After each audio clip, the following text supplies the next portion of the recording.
The Dutchman Shoes and so much more are on the line as arch rivals Union and RPI meet next on TW3.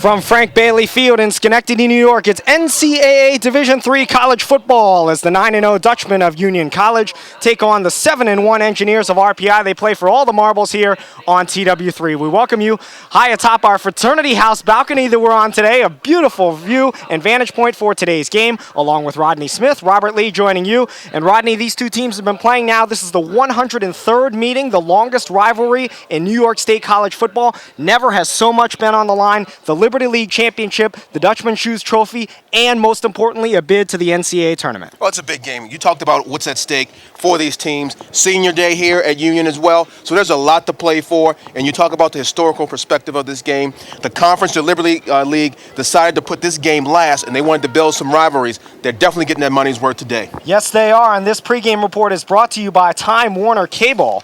Save hundreds of dollars a year with our all-in-one packages. We're going to have plenty more here on the pregame report, but right now we're going to send it down to the sidelines and check in with Marissa Jacks. Thanks, Robert. Now, offensively, this has the makings to be a great game. Both teams have some very talented quarterbacks. On the Union side, junior Anthony Marotti, he's averaging about 235 yards per game. Moving over to the RPI side, freshman Jimmy Robertson, averaging about 265 yards per game. Coach King says Robertson doesn't play like a typical freshman. He actually called him a cool customer. Very nice. Now, defensively, Union has a slight edge. They force a lot of turnovers, so look for that to be a key factor in today's game. Robert, back to you. Marissa, thanks, and we'll have plenty more from her throughout today's broadcast. This broadcast being shown not only locally throughout the capital region, but worldwide on the internet, and we welcome all of you checking in worldwide wherever you may be on this Saturday afternoon. We got a chance to catch up with both coaches before the games, check out what they thought the keys would be.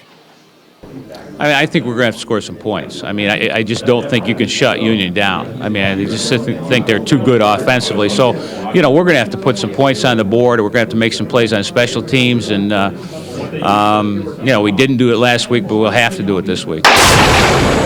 I don't know if there's just one thing. I mean, you know, obviously we have to contain their marquee players. You know, Bernardo is an excellent back. He fits their system perfectly. He's done a great job. He can run inside, he can run option, he can run outside. If you stack the box, they can throw the ball outside. If you don't stack the box inside, they can run on you. So, I mean, they've got great balance, and it's going to be interesting to see if we can take away something that they do based on our schemes and our alignments. Individually, outside, the Branch kid is outstanding. So, you know, you've got to be able to have balance on defense to stop their balanced offense, because that's what they are. Everybody thinks that because they spread it out, you know, they want to throw it, they're going to throw it 65 times, and well, they may, but they're also going to run the football. And, you know, the team usually that runs the football best is going to be, you know, the team that wins. So I'm a little concerned about being stressed outside with the passing game and then seeing how we're going to be able to contain the running game, you know, on our defensive side.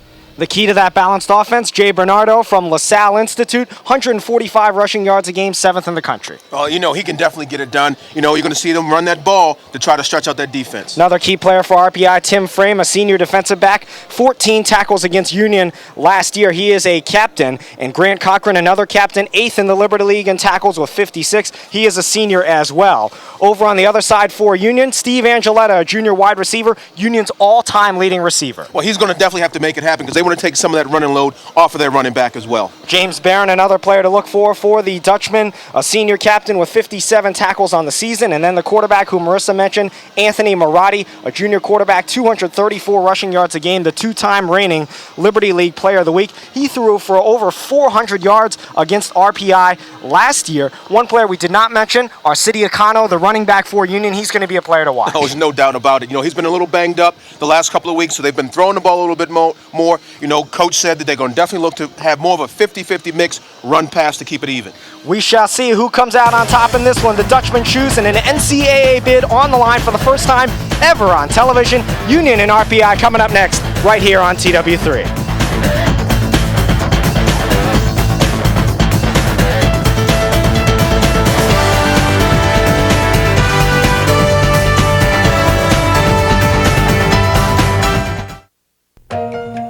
One word to reinvent education. One word to pioneer new concepts. One word to improve lives. One heritage. One vision. One university. One word changes everything. Rensselaer. I want it all.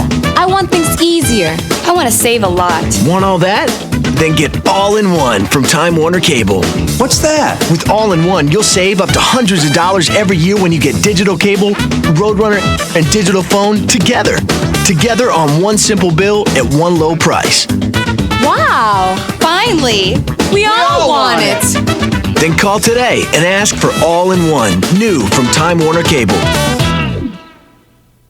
Time was the neighborhood butcher told you how to prepare special cuts of meat. But where could you find that today? Used to be that a greengrocer stocked only fresh produce at its peak, but that was then. And you didn't have to know much about fresh seafood when you had a fishmonger do it for you. But aren't they all gone now? Just like the bakery where they got up before dawn so you could have fresh breads and bagels when you woke up. Well, it's still around at Price Chopper. Butchers, bakers, fishmongers, greengrocers, giving you the best in fresh for more than 70 years.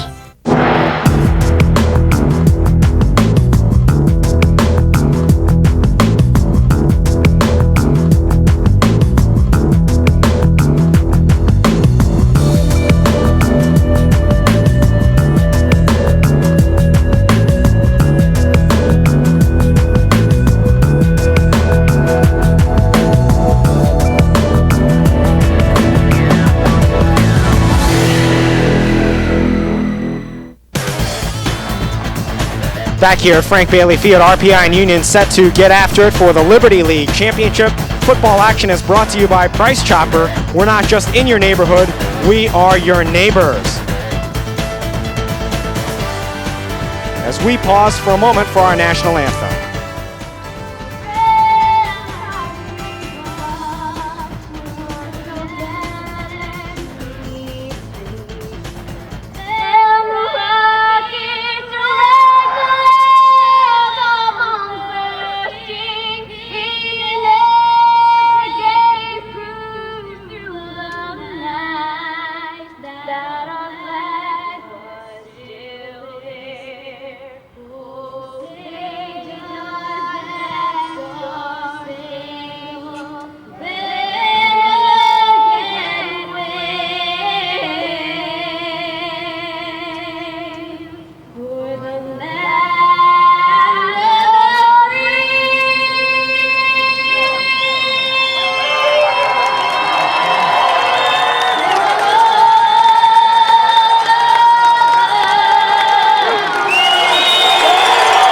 It's a big game when folks start lining up hours before the game to tailgate. Nothing says college football more than tailgating, and people were lined up in the parking lots around the Union campus here early this morning tailgating. Boy, that looks pretty tasty right there, Rodney. Maybe pick it up from Price Chopper. That looks good. They got to get us some of that.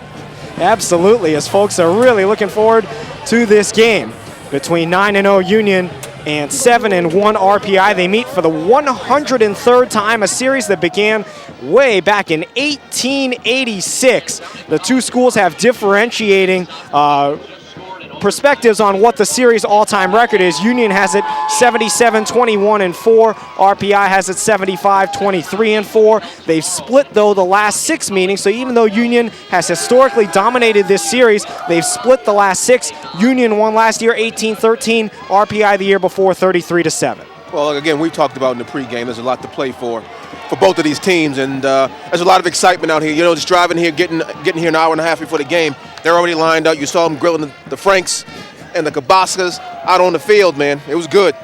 Smells good around here as well. Our officials today, Bill Maher, the referee, Joe Nassau, our umpire, Mark Gazelle, our headlinesman, Mike Monty, Jim Quinville, Tom Bockett, Ron Bulow, and Jamie Seward, our game officials for today. It will be RPI to kick things off to Union, and it'll be Andrew Toronto to kick away for RPI. And back deep to receive for Union, Chris Nappy along with Pat Sheridan.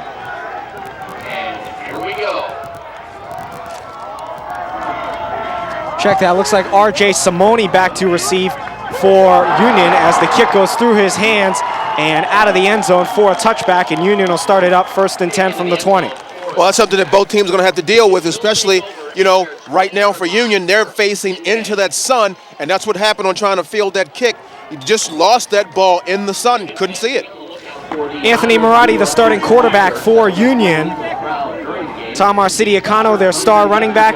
Paul DeGeer is the fullback. Ryan Twitchell and the school's all-time leading receiver, Steve Angeletta. You see Silverstein, Parloff, Cannon, Hatch, and Masso. And Ryan Perry, the tight end, as Union will start it up 1st and 10 in the maroon jerseys, moving it right to left across your television screen. Anthony Marotti, a junior from River Edge, New Jersey, takes the snap, fakes the handoff, back to pass. He will air it out down the middle of the field for Angeletta, and it is caught by Angeletta inside the 40 at the 35-yard line. Hey, that's the way you start a big-time game right there with a big-time play. Nothing fancy. They faked it to the running back to hold the linebackers in there, but they were going deep all the way, going to his big man, Archuleta, down the field. The ball was slightly underthrown. You see Archuleta had to stop to catch that ball. Had he let Archuleta a little bit more, he could be in the end zone. We could have had a quick score. So a quick punch to the face from Union, 46-yard pass completion on the first play from scrimmage. Marotti, 6'1", 215 pounds from New Jersey. 3 receivers, 2 to the far side, no tight ends. He'll run the option left.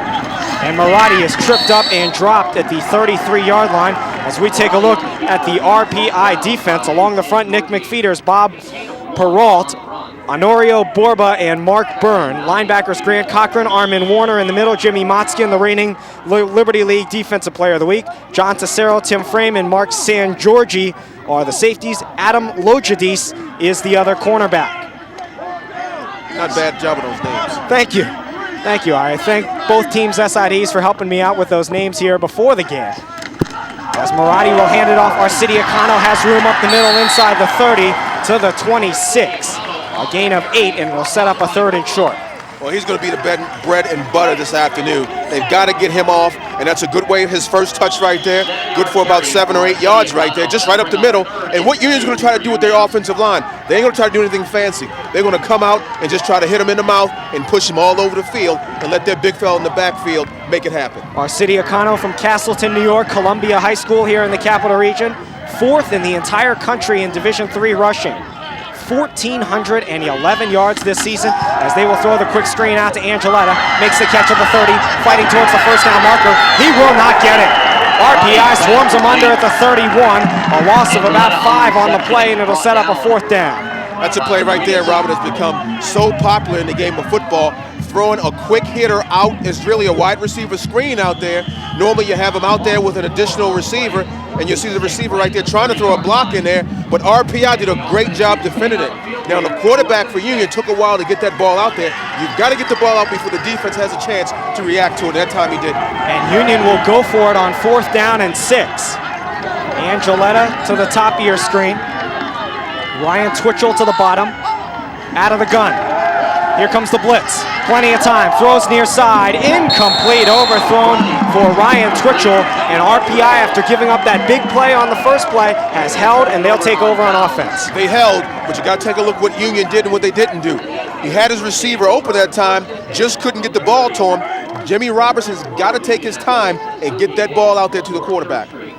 So RPI will start it up on offense in the white jerseys. They will move it left to right. And they come straight out without the benefit of a huddle.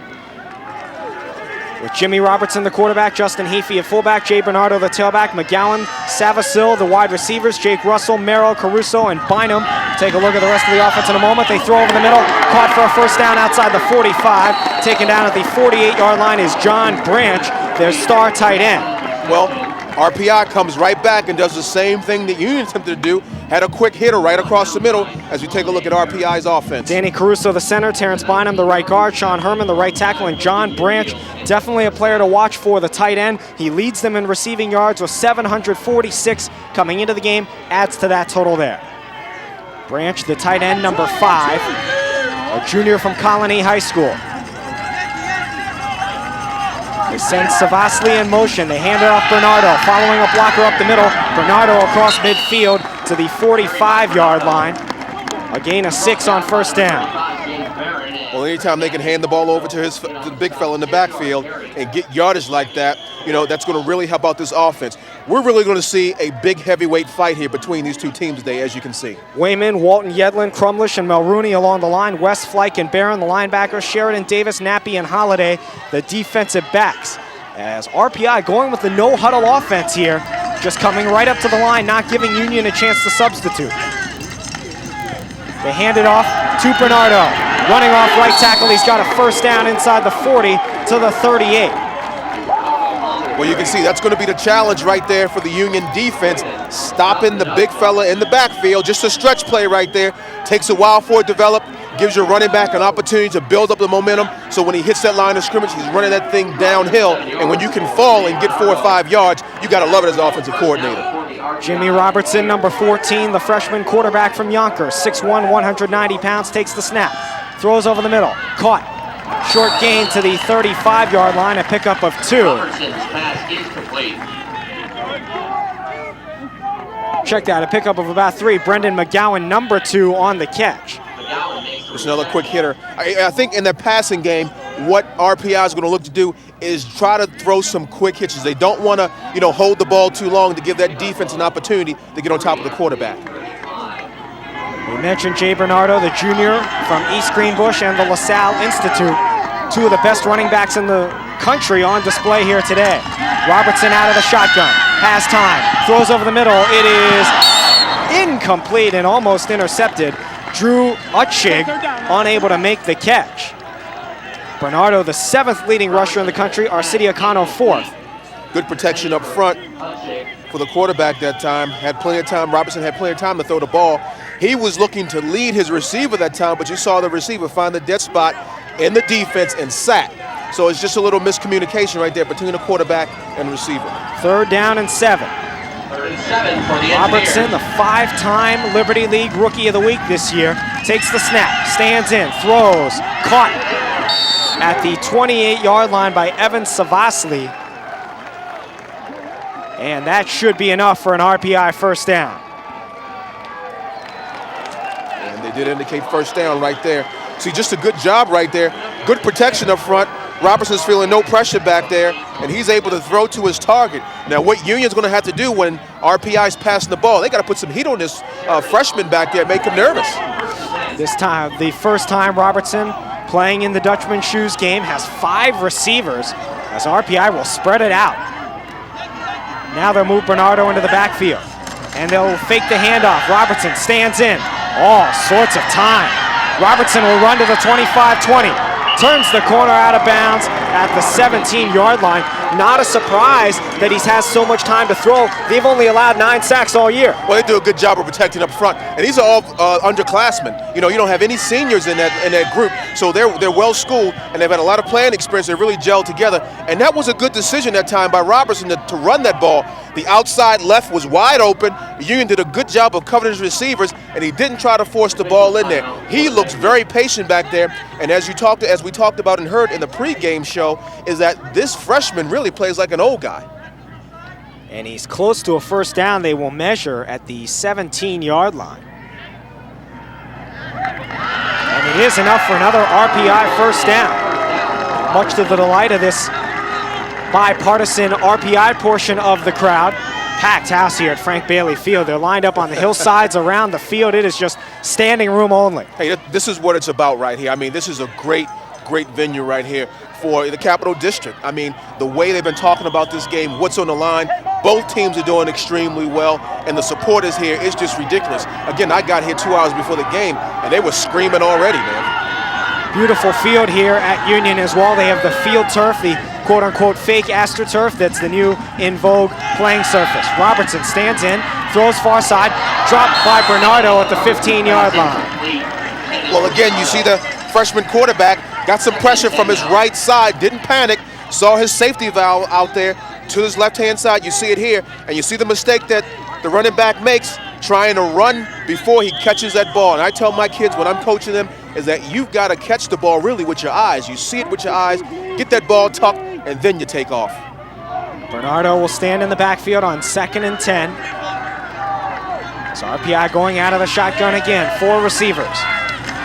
Robertson, all sorts of time, now flushed out of the pocket. Looking for his tight end, Branch. Incomplete in the corner. You pointed it out there, Rodney. You could see Branch cutting to the corner there, and Robertson locked in on him. He locked in on him, got that ball out to him a little bit late right here. You see it, the ISO right here on number 16, but you see Branch running across the back of the end zone. Should have thrown it to him a couple of steps earlier. By the time he noticed him and threw him the ball, he had ran out of space back in the end zone, plus the defense had a chance to catch up with him. Good coverage by the Union secondary. And what you're seeing from this RPI offense is basically what's in the NFL known as the West Coast offense. 3rd and 10. Robertson fakes the short pass. Flushed out of the pocket. Throws across his body. Nice catch and a big hit delivered on Brendan McGowan. And it'll be well short of a first down. See Union right here, again, a good job on coverage right here where the quarterback has nowhere to throw the ball. Robertson just trying to find some way and hoping something can open up. Vito Pellerito, the big hit from his linebacker position, as RPI will set up a field goal attempt by Andrew Toronto, 2 out of 3 this year. This a 30-yard attempt. The lefty. Kick is up, and it is good. So with 8:53 left to go first quarter, RPI draws first blood. They lead it 3-0. They strike first, march the ball down the field, stalled a little bit as they got into the red zone. Again, the field is compressed a little bit less that you can do. The field's not as stretched out. And, you know, our Union did a good job of really in coverage that prevented Robertson from getting the ball where he wanted to throw it. 11-play, 56-yard drive in 3 minutes and 40 seconds. So a good drive by RPI. Coached by Joe King, Siena class of 1970, the winningest coach at Rensselaer Polytechnic Institute. 73% winning percentage in his career, 117, 43, and 2. Not to be outdone, John Aldino, Notre Dame class of 75 on the Union sidelines. 14th season for him, 106 and 33. 76% winning percentage, just a ridiculous numbers for both these guys. He is the all-time winningest coach at Union as well. Well, both of these coaches do a great job of recruitment, and that's where it really boils down to. You don't become a successful coach until you're able to find successful players. And you know what the rigorous academic standards are at both of these schools, so you're really seeing true student athletes out there on the field today. Sheridan on the return, coming near side, gets away from one man. Sheridan on his feet to the 35 and tackled at the 40-yard line. A good return by Union as they trail 3-0. You saw the scoring drive there a moment ago. 11-play drive for RPI, and Union will try to answer as we go down to Marissa Jacks. Thanks, Robert. Now, you guys were talking about this new field a little while ago. It's called Field Turf. Now, Union used to have AstroTurf, but they switched over to this year. Let's take a look. It's actually much softer than real grass. It actually has little pieces of ground-up tire in it to give more give on the field, prevent the injuries. Robert, back to you. And Marissa, we see this field turf on so many NFL and college stadiums now. It really is the wave of the future, if the future is not already now. In motion, Twitchell near to far. Marotti back to pass, short drop, throws over the middle, caught past the 45-yard line to the 46 by Ryan Perry, senior tight end from East Greenbush and Columbia High School. Another simple play, nothing fancy, just a quick hitter across the middle of that defense, find an open spot. Quarterback's dumping it off in there. Makes his 14th catch of the year.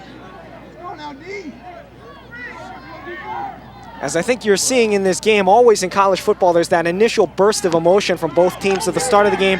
Then you sort of settle in and start grinding it out. And that's what will happen with these teams, and that's what it's going to be, a ground-out type of game. It's not going to be too fancy. You're not going to see too much more passing. They pitch it right for Arcidiacano.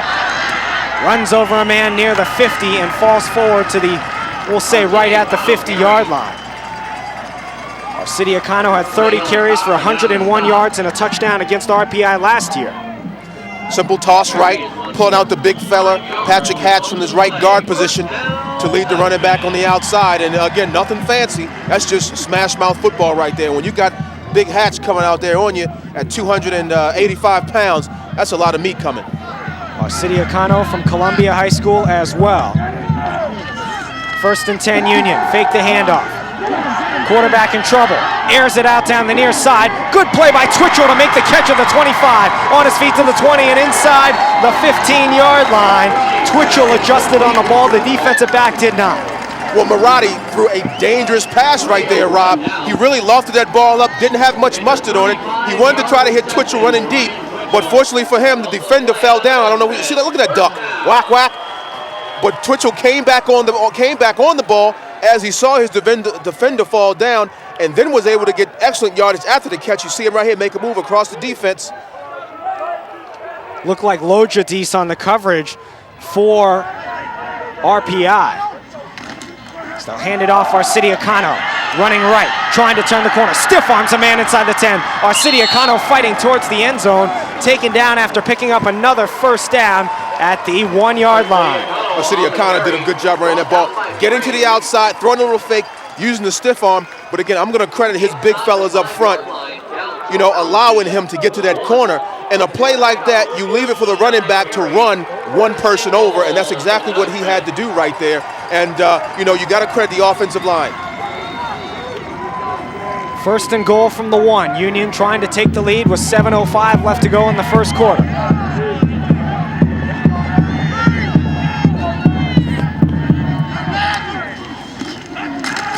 Handoff Arcidia Cano, busting his way forward, fumbles the ball. It's loose in the air. It is recovered by Union. What a break for Union. They almost coughed it up inside the 5. The way you see this game going right now, that probably will be the key to who wins this game, a turnover, and it's crucial. You cannot turn the ball over right here. Just a good hit by the defense down. They got that ball loose. We take a look at the replay right here. Then it's whoever gets the ball.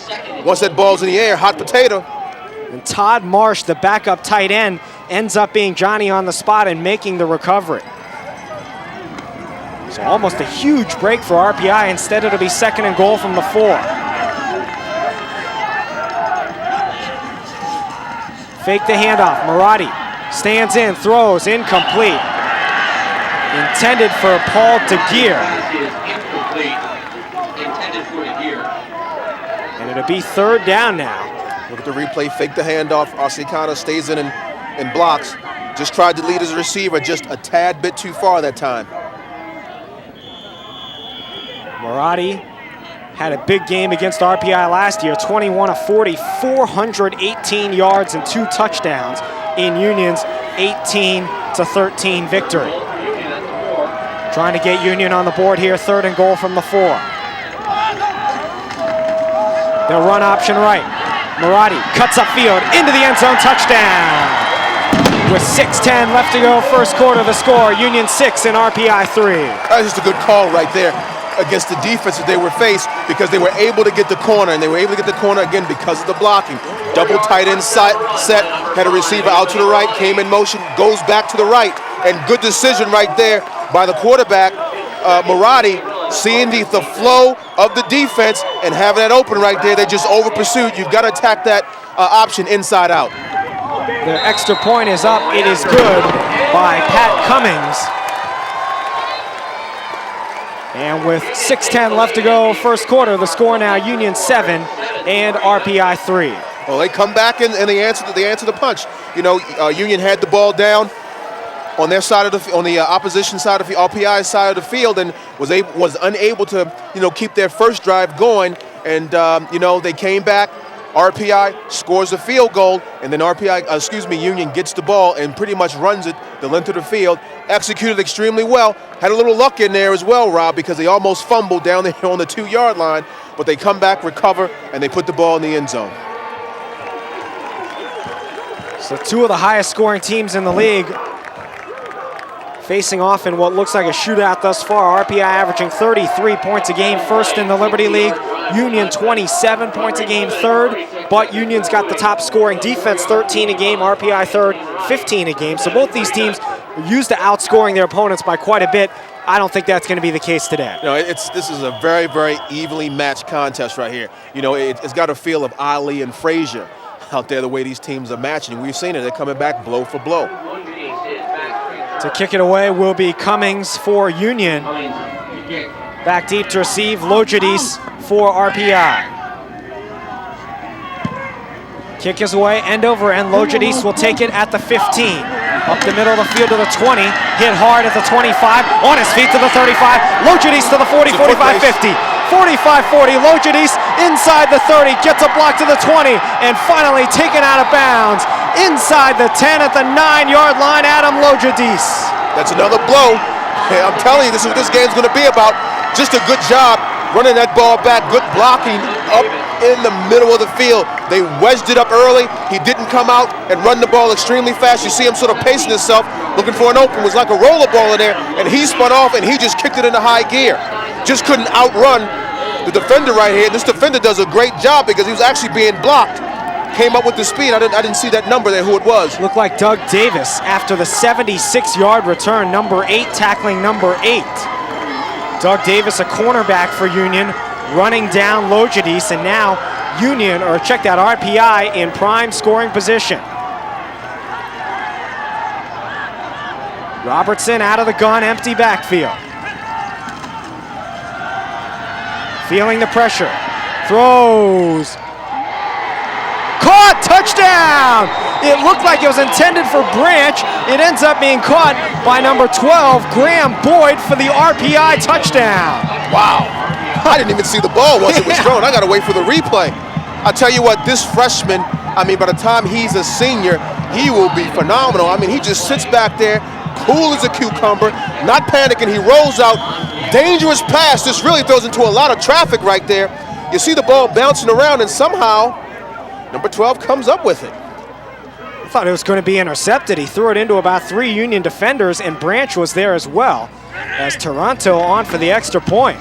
It is up. It is good. That's a Take that. Big time catch right there. 5:50 left to go first quarter. RPI 10, Union 7. This one's got the makings of a 52-50 game. Oh, wow. You need some oxygen if you're going to be on defense, because right now these offenses are really turning it up, and they're going to make it happen. Well, you talked about how much these two teams can score, over 25 points a game for each. There's no reason why they said, hey, we can't do it against each other. Don't forget Time Warner Digital Cable. Get up to 300 channels with all of your favorite TV programming, quick access to the easy-to-use on-screen program guide. Part of Time Warner's all-in-one 866-370-PHONE. 866-370-PHONE, Time Warner Digital Cable. So one play, 9-yard scoring drive after the big kickoff return by Lojadis. You said it right, that's big time in a big time game. It seems like the kickoff teams have spent quite a bit of time on the field. This is the 4th kickoff we've had already in the first 9 minutes and 10 seconds. Toronto, the lefty, a short end-over-end kick that will bounce at the 15, be taken by Nappy. Up to the 20, 25, and tackled at the 26-yard line. Don't forget this game not only being shown throughout the Capital Region on TW3, but worldwide on the internet. And we welcome all of you, wherever you may be, whether it be in the United States or beyond, watching this game worldwide. 10-7 RPI leads Union. Robert Lee, Rodney Smith, first down and 10. Will take over at the 26-yard line. First down for Union. Now it's the time to see what's going to happen with Union. It's their turn to throw a blow as they march down the field.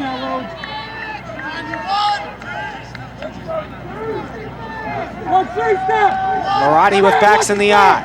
Quick drop. Throws down the near side. Has a wide open man. Twitchell at the 50. He's inside the 40 to the 30, 20, and tripped up inside the 15-yard line. This game is going to go into the 50s at this pace. This is unbelievable. Well, basically a little stop and go right there, and Marotti did a good job being patient, waiting for his receiver that time, Switchell, to get out there and make it happen. He's right there, got behind the coverage, and I believe that was Lojadice back there on the coverage. He's got to be tired. He had that big kickoff return. He's got to come up and then try to chase the receiver down the field like that. And we see him on the sideline getting some oxygen right there. That ball was perfectly thrown right in the breadbasket of his receiver, and he was able to pick up big-time yardage there. 64-yard completion, as Marotti already well over 100 yards based on just 2 completions. In fact, he's almost at 150. Twitchell with 99 yards receiving on 2 catches. In motion, Regal. They hand it off Arcidiacano. Up the middle inside the 10 to the 7. As a relatively short game by this game's standards, only 3 yards.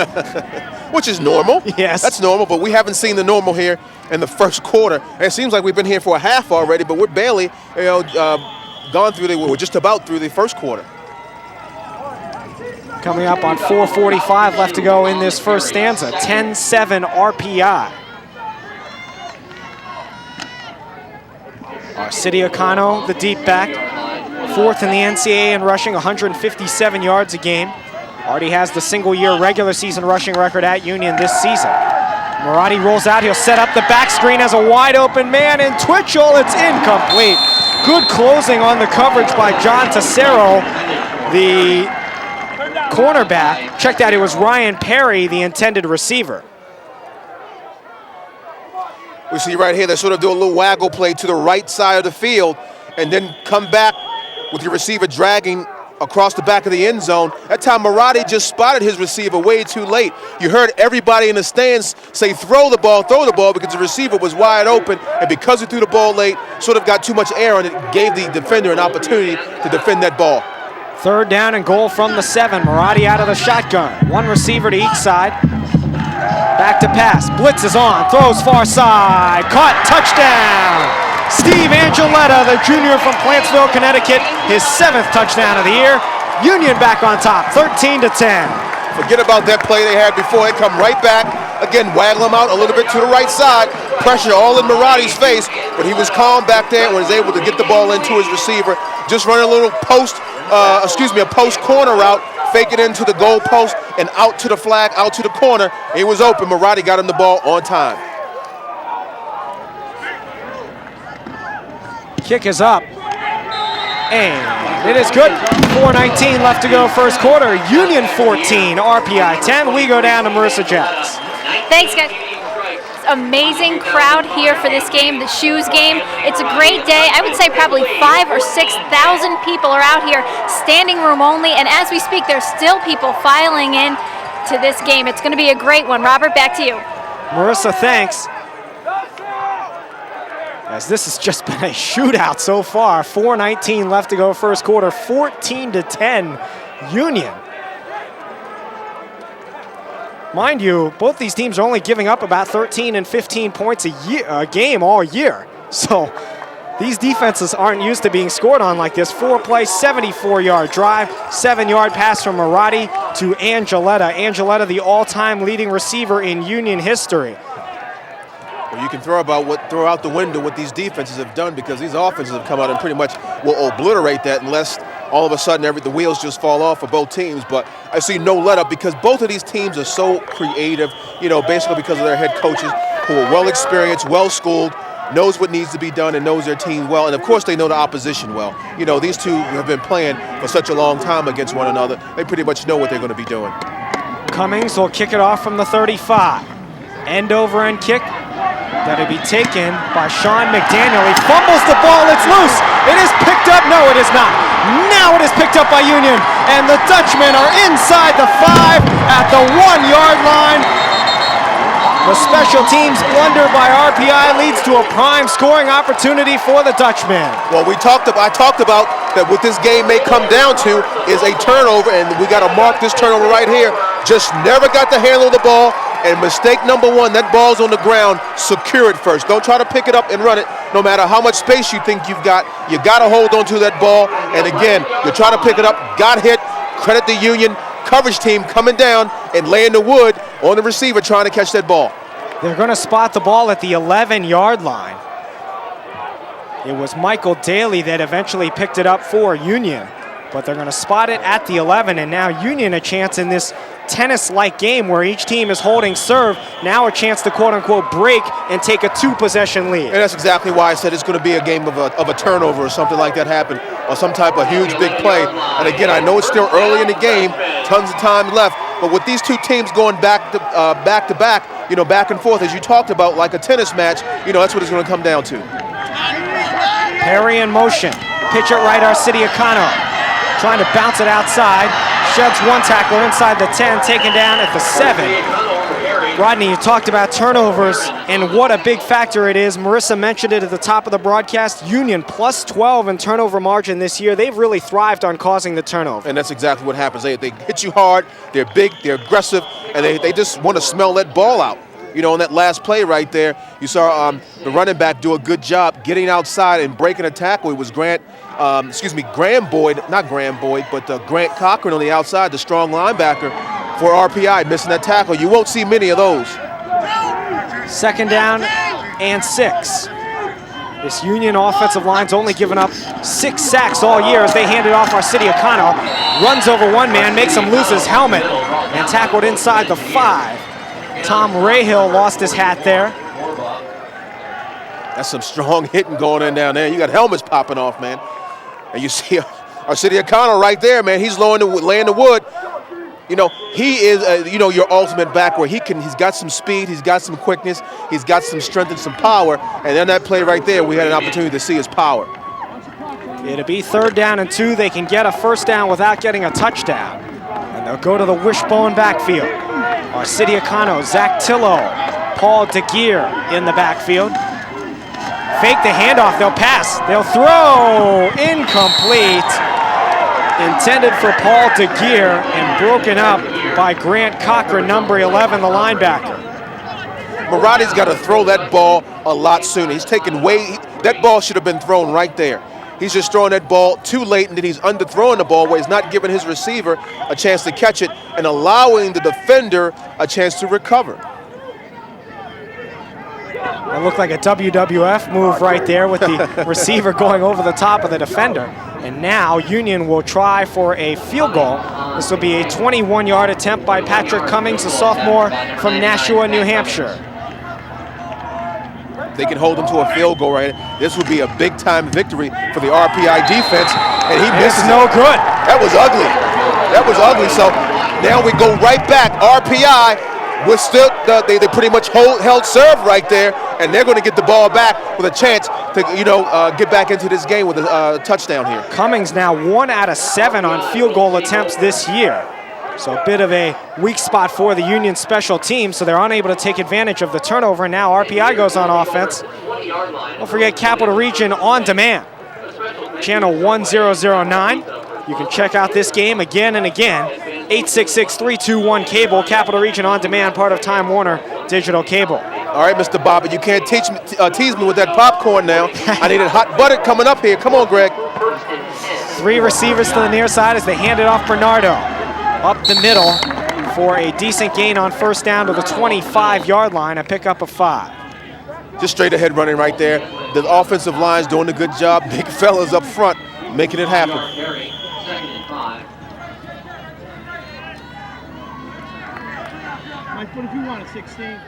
Bernardo will stay in the game in the backfield, 116 yards and a touchdown against Rochester last week.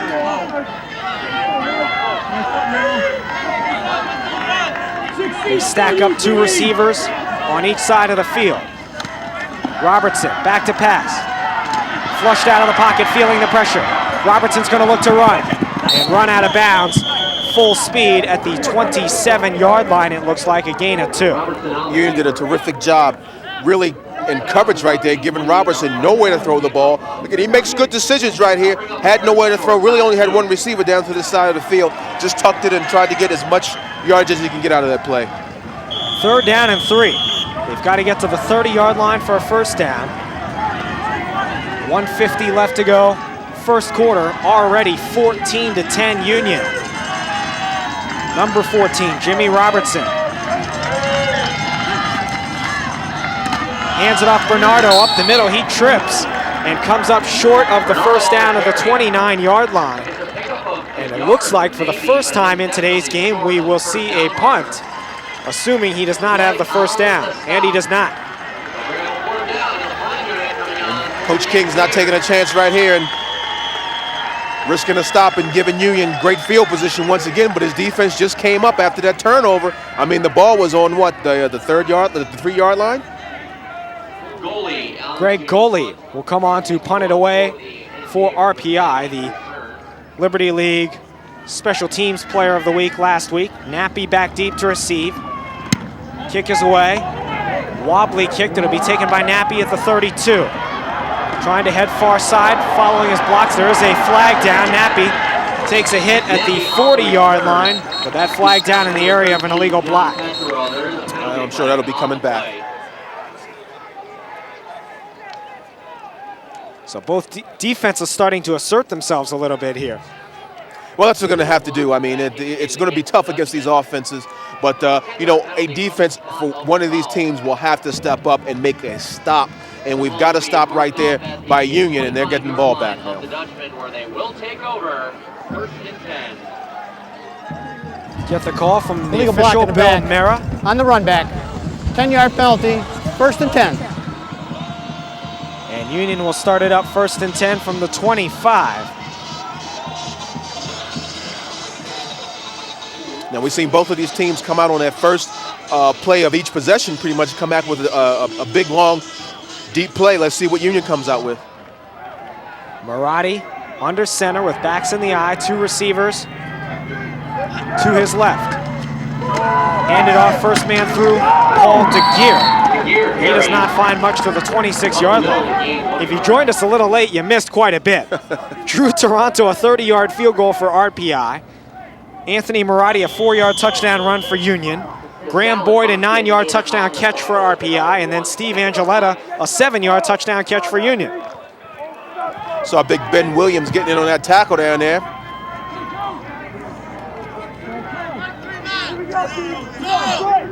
Out of the shotgun. Quick pass, near side, intercepted! Grant Cochran heading the other way to the 20. Grant Cochran tackled at the 15-yard line. A poor decision there. He threw it into coverage, and RPI takes over. Grant Cochran, one of the most versatile defensive players for Joe King's RPI Engineers, does a great job right here in coverage. Bad decision. I mean, they're all white jerseys around that receiver right there where he tried to throw the pass. Tried to force it in there, but you got Grant Cochran in there sitting, waiting for that ball. He caught it. We talked about turnovers. Now RPI has one. Let's see what they can do with it.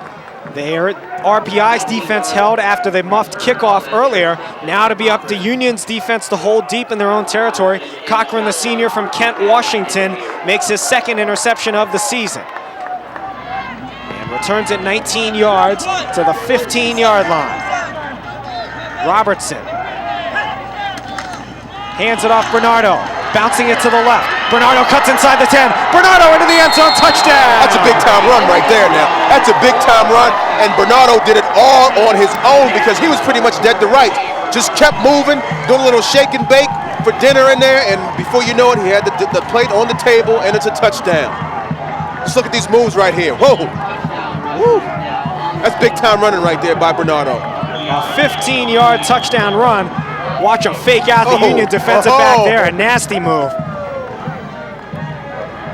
If RPI's playing next week and they run this tape back, they're going to be laughing at that one right there, making those 2 Union guys look stupid. Toronto on for the extra point. It is down. It is up. It is good. What a first quarter. 7 seconds left to go. 17-14 RPI. And we see Tim Ruffin, in our statistician, writing down the highlight sheet. This may take up the entire halftime show, the highlight sheet. There's no doubt about it, man. He's down by about 6 or 7 pages right now. It's going to be 20 highlights from this first half. Unbelievable. I've never seen him be so quiet. 12 highlights already. So we're going to have to put our talking shoes on for the highlights coming up at halftime. We're not even through the first quarter yet. Whoa. That's just a big-time run right there. Tried that ball. That play was designed, again, to run up in the middle, but good backs use their vision, and that's exactly what Bernardo did. Saw the outside was open, saw the defenders had enough room and space in there to do some shaking and baking, and he made it happen right there. So on for another kickoff is Drew Taranto. Back deep to receive is Pat Sheridan. This will be a low end over end kick that's muffed by an up back. Sheridan takes it at the 22.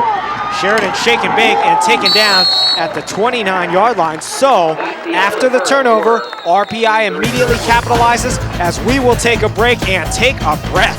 17-14 RPI at the end of one quarter. Back with more after this on TW3.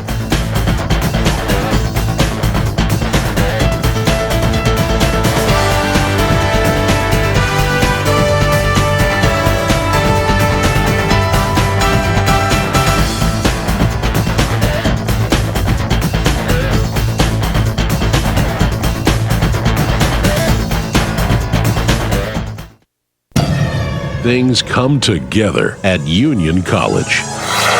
Located in New York's capital region, Union blends a liberal arts education with science and technology. As a national leader in undergraduate research, we offer students a unique educational experience. Our international study program has one of the highest participation rates in the country. Here at home, a vibrant social community focused on service extends intellectual life far beyond the classroom. For over 200 years, things come together at Union College. Time was the neighborhood butcher told you how to prepare special cuts of meat. But where could you find that today? Used to be that a greengrocer stocked only fresh produce at its peak, but that was then. And you didn't have to know much about fresh seafood when you had a fishmonger do it for you. But aren't they all gone now? Just like the bakery where they got up before dawn so you could have fresh breads and bagels when you woke up. Well, it's still around at Price Chopper. Butchers, bakers, fishmongers, greengrocers, giving you the best in fresh for more than 70 years.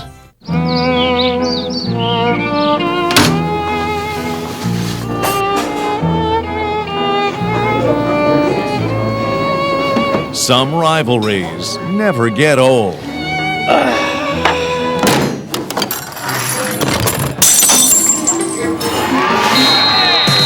Catch all the exciting high school football action again on Capital Region On Demand, Channel 1009 on Time Warner Cable.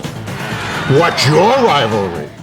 If it happens on Sunday, you'll find it in Pro Football Monday, the Capital Region's complete weekly breakdown of NFL game results, features, and expanded league stats. If the gridiron's got you, you've got to get the Gazette. Pro Football Monday, only in the Gazette. Buy it wherever newspapers are sold. There you get a shot of Sarah Mueller, a freshman here at Union College and one of our workers here at TW3. We got her out of bed on this Saturday morning to come in and work for us, and we do appreciate it. Her father, a department head here at Union as well. And it is Union on the short end of a shootout, 17-14 at the end of one quarter, as we are on top of the balcony of the Phi Delta Theta fraternity house here at Union College, and our thanks to them for letting us set up shop here on this perfect vantage point, along with Marissa Jacks down on the field and Rodney Smith up here in the booth. Robert Lee joining you on a perfect Saturday afternoon. Union more than doubling up RPI offensively, 193-89, but on the short end of the scoreboard. There's a lot of big plays happening out there. On pace for almost 800 yards. We trust that will not happen, although you never know. Murati hands it off Arcidiacano. Taken down after a short gain at the 32. Simple handoff. Lead on the outside right here, up the middle, and he cuts it outside. Small gain. Don't forget, folks in the Capital Region, not the only people who can watch today's game on TW3. Our internet feed around the world on the World Wide Web, nationally and internationally, we welcome you as well. It's twalbany.com to check out the broadcast, live video streaming on the net. Murati fakes the handoff, rolls out right, feels the pressure, throws, intercepted again! Jimmy Motzkin, his first interception of the year. There is a flag down after the play, but Murati has been picked off twice. A little pushing and shoving, exchange of words down there after that interception by Murati. Got caught on the wrong side of the field, but that was just a bad pass. Again, that pass was thrown into coverage, but you got to credit the defender that time, getting up, climbing the ladder and making an interception. That was a fantastic play. And the penalty is going against Union, so this is going to be a 15-yard personal foul. So RPI once again in business. Marotti, one of the best quarterbacks in the league, uncharacteristically, is 14th and 15th interceptions now on the past 2 drives. Oh, you know, dead ball, personal foul call here on Union. First down.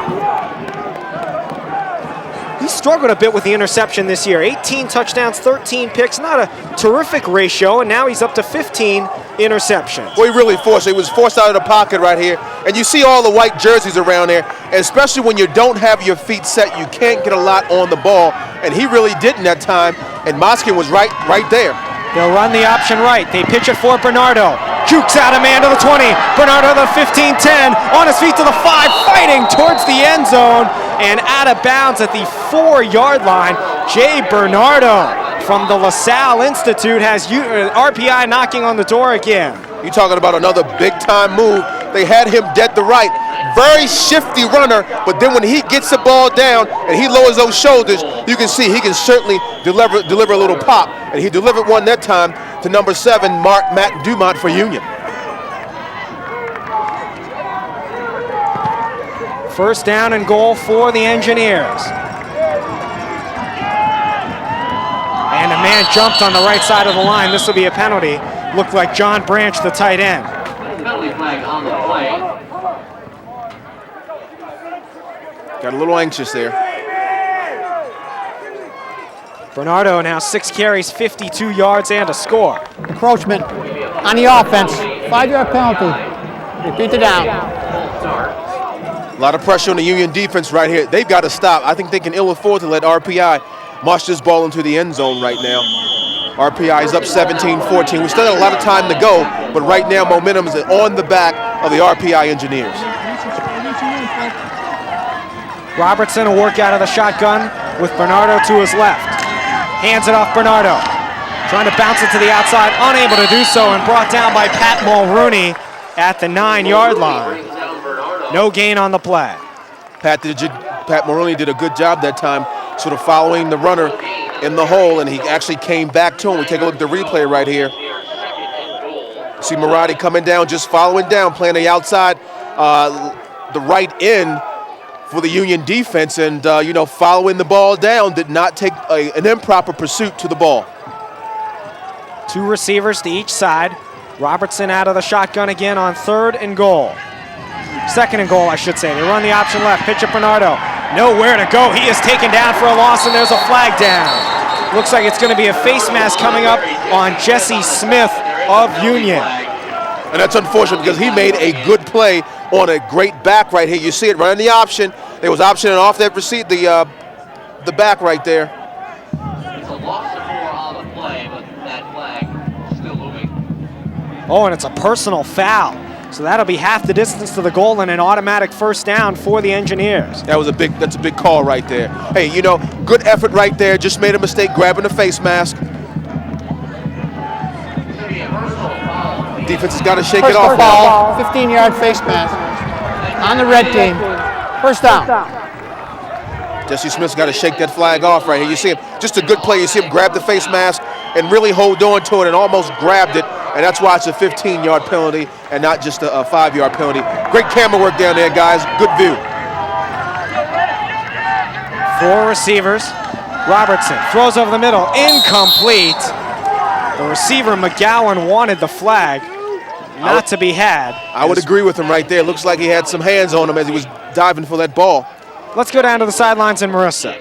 Thanks, guys. We want to talk about Anthony Marotti and some of his stats right now. Usually he completes about 50% of his passes on average per game. Right now he's completing 60%, 6 of 10 for 154 yards. But the problem comes the last 2 times that he's thrown the ball, he's thrown for 2 interceptions. That's been big for RPI. So we'll have to see what happens when he gets back out here. Robert, back to you. They lob it down the near side. It is incomplete. Utschig tried to make an acrobatic catch, could not. And with 13:04 left to go second quarter, they'll set up a big 3rd down here for the Engineers out of Troy, New York, taking on the Dutchman of Union from here in Schenectady, New York. Battle of the Capital Region. These two schools meeting for the 103rd time, the oldest college rivalry in New York State. Doug Davis did a good job defending that pass right there. Did it textbook. That's how you defend that fade. You watch the eyes of that receiver. You see his eyes get big. That's when you turn around, look for the ball, and try to get your hand in there to block it. Robertson runs the option right. Pitches it Bernardo. Cuts upfield to the 5, and a good tackle by Union in the open field.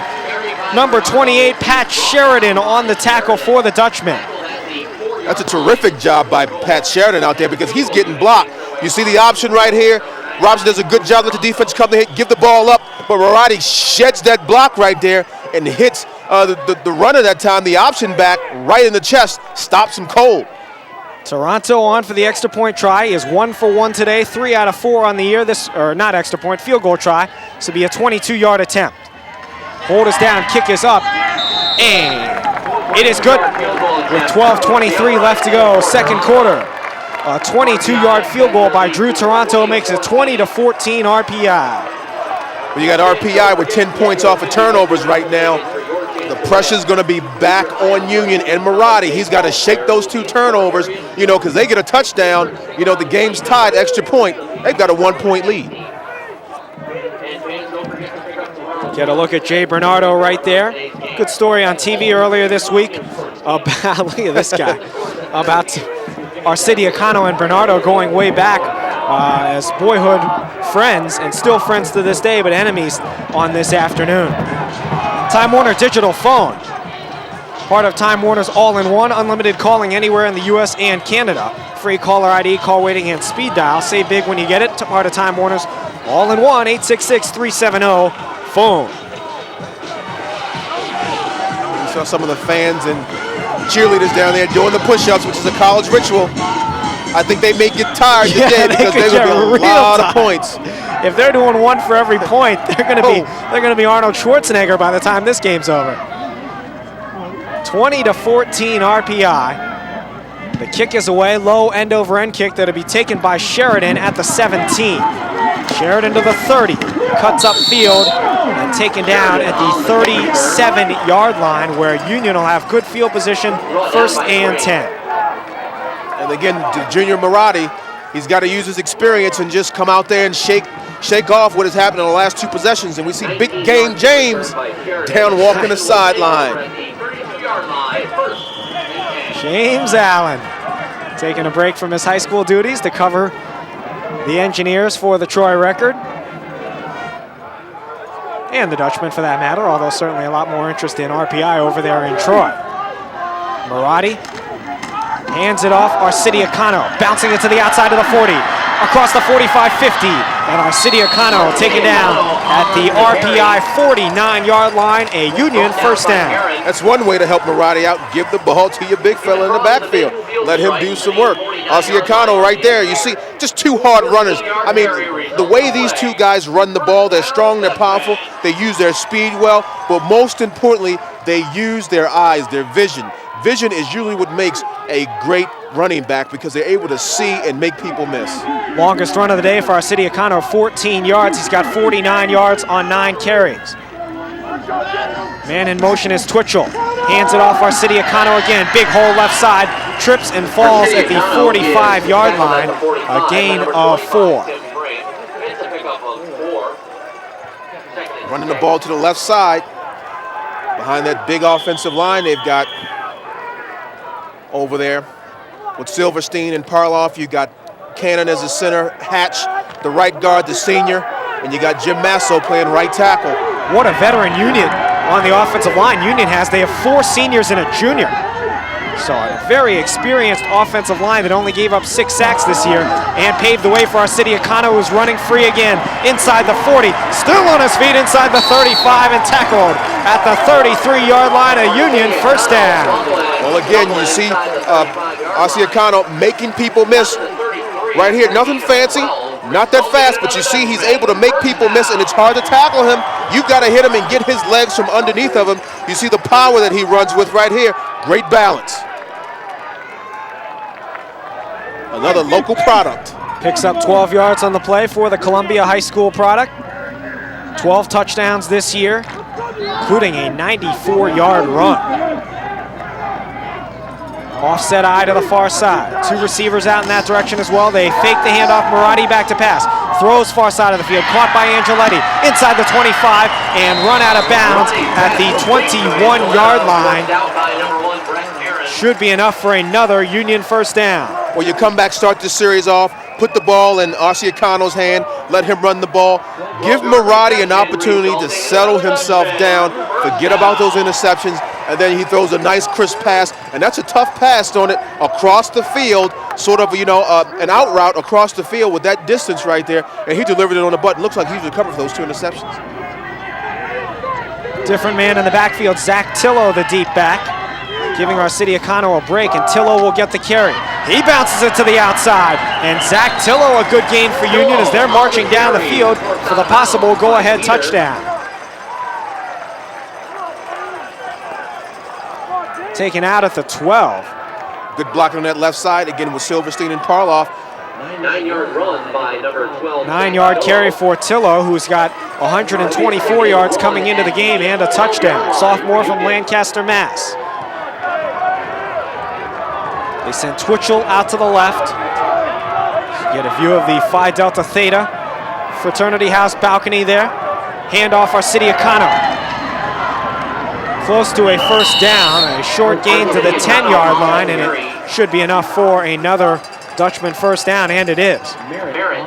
Aldino spread it out his offense at times so he can stretch that defense to run the ball up the middle to get the short gain right there for the first down. Tackled by a host of RPI engineers. To the 10-yard line where it'll be first down and goal. Nope, they're going to say first and 10, so they can get to about the 1-inch line and still get a first down. Twitchell in motion right to left. Handoff Arcidiacano, hitting the backfield, keeps his balance, and now tackled for a big loss at the 15-yard line. See, he was first hit by Motzkin that time, but broke that tackle. And you break a tackle by Motzkin, you're doing something, because this guy can really play. But what Motzkin was able to do was to slow him up and wait for the cavalry to come to really finally get him down. Motzkin leads the Engineers in tackles with 65 and 9 tackles for loss, which is a team best as well. They'll set up a second down and 15. We've seen Union struggle down in this red zone a couple of times this afternoon. They've got to punch this ball in right here. Handed off Arcidiacano to the 15, cuts upfield to the 10 and upended inside the 10-yard line. Tackle made by Brett Perrin, a junior defensive back. No faking right here. He just gets the ball to the outside. Tries to run through the defender. The defender does a great job right here, making a tackle. Got him low like you said he needs to. Got to take his wheels out, because as long as you try to tackle this guy high, he's going to shake you. And a timeout is called by Union. So Union takes their first timeout, with RPI leading it 20-14 and just 53 seconds, although their clock continues to run for some reason, as the clock is running down to 45 seconds now. Despite the timeout, it's down to 44. Or perhaps that's the timeout clock. That might be the timeout. Okay. Timeout clock. First time we've seen that, so it sort of threw us off here. Football action is brought to you by Price Chopper. We're not just in your neighborhood, we're your neighbors. I don't think I've ever seen a stadium where they time the timeouts. That's a good idea. Hey, these are two bright schools playing against each other. You know, I wouldn't be allowed to even deliver a newspaper to schools like this, but you know, I guess that's what they do with these type of things. So, I mean, this wonderful crowd out here as well, man. They're seeing a fine game. I mean, a standing room all over the place, around the fences, on the hills. We're on the rooftops. Got some neighbors next door. They won't share any food with us, though. I don't know what's up with that. Union trying to complete another perfect season, a perfect regular season. They're looking for their 9th undefeated regular season. They are 9-0. RPI is 7-1. They've won 5 in a row. Maradi will work out of the shotgun on 3rd down and 8. Big play here with 8:46 left to go in the second quarter. Maradi has time. Throws over the middle, caught, touchdown! Touchdown Dutchman, Ryan Twitchell from 8 yards out, and Union has tied it up at 20. Hey, the junior comes back and responds. 2 interceptions. Then he comes back, marches his team down the field. A lot of running in there, but when he's got to throw it, he was good. 2 for 2, passing right there. Oh, that was a good pass right there. Good route right into the back of the end zone. We've seen him several times. Just found the dead spot in that zone defense in the end zone. On to try the extra point is Cummings, and it is up, and it is good. So with 8:41 left to go in the second quarter, the score now, Union 21 and RPI 20. Still have 8:41 left in the second quarter.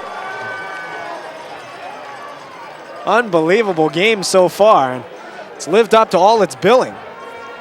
The Dutchman Shoes trophy on the line, the Liberty League championship. Right now, Union in first place in the league, 6-0. As the scoring drive, we take a look at that. 9 plays, 63 yards, 8-yard pass from Marotti to Twitchell.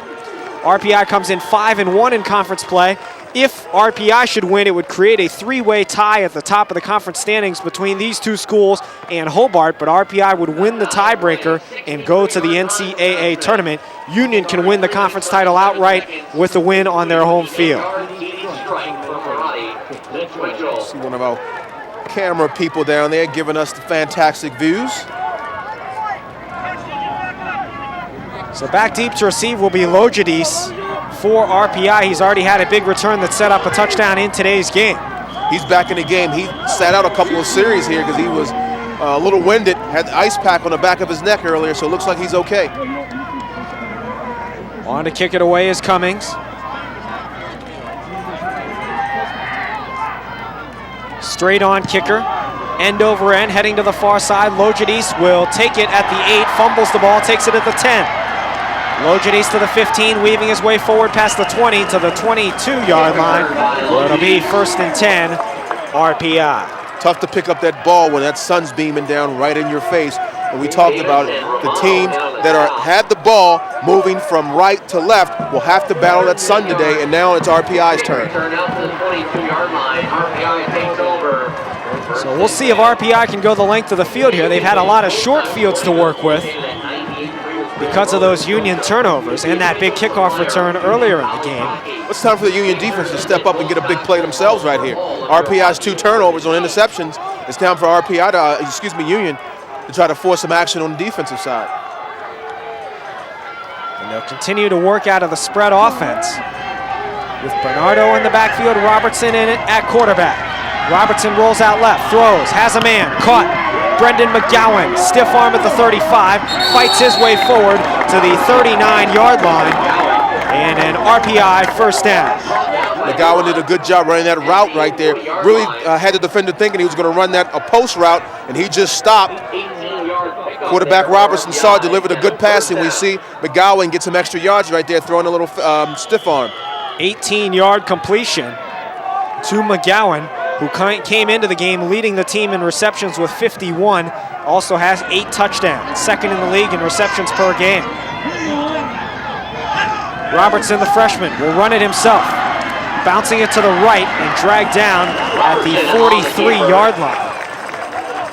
Brought down by number 52, Kevin Flake. It's a pickup of 3. That's a call right there, Rob, where they try to just keep the defense honest. If you can catch them off balance, catch them off guard, it can be a big play. It can also be a dangerous play because you're really just having your quarterback out there unshielded. In a college game, you normally see a lot of quarterbacks run more, whereas in the NFL and the pro ranks, you don't want to see them run because they're older, they can't take the hits, and you don't want to see them hurt. Robertson, still a youngster, the freshman from Yonkers. Hands it off Bernardo, bouncing it to the left.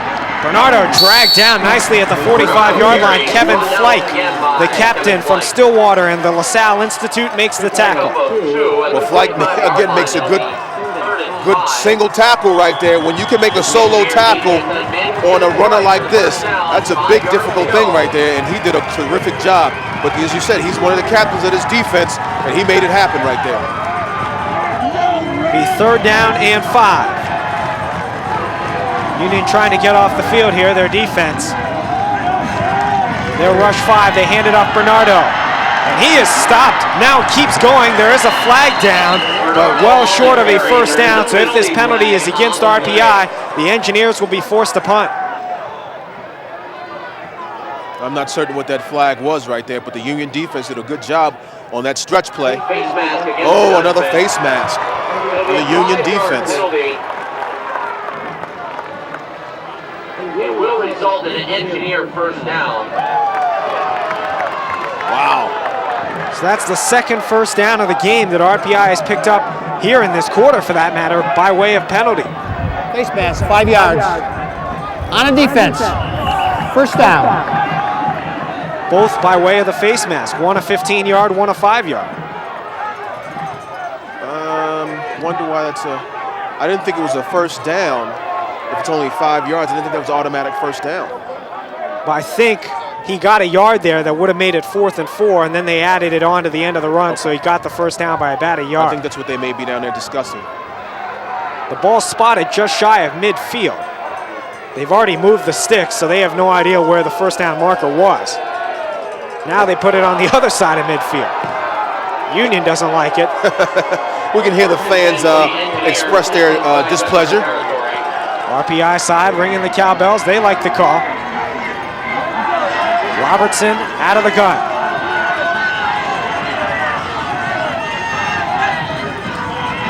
Rolls out left. Fakes the short pass. Throws it deep. Caught by McGowan. Cuts inside of the 20, and McGowan submarined at the 14-yard line. A big gainer of 35 yards and an RPI first down. You know, Union really had that play covered. They had Jesse Smith back there.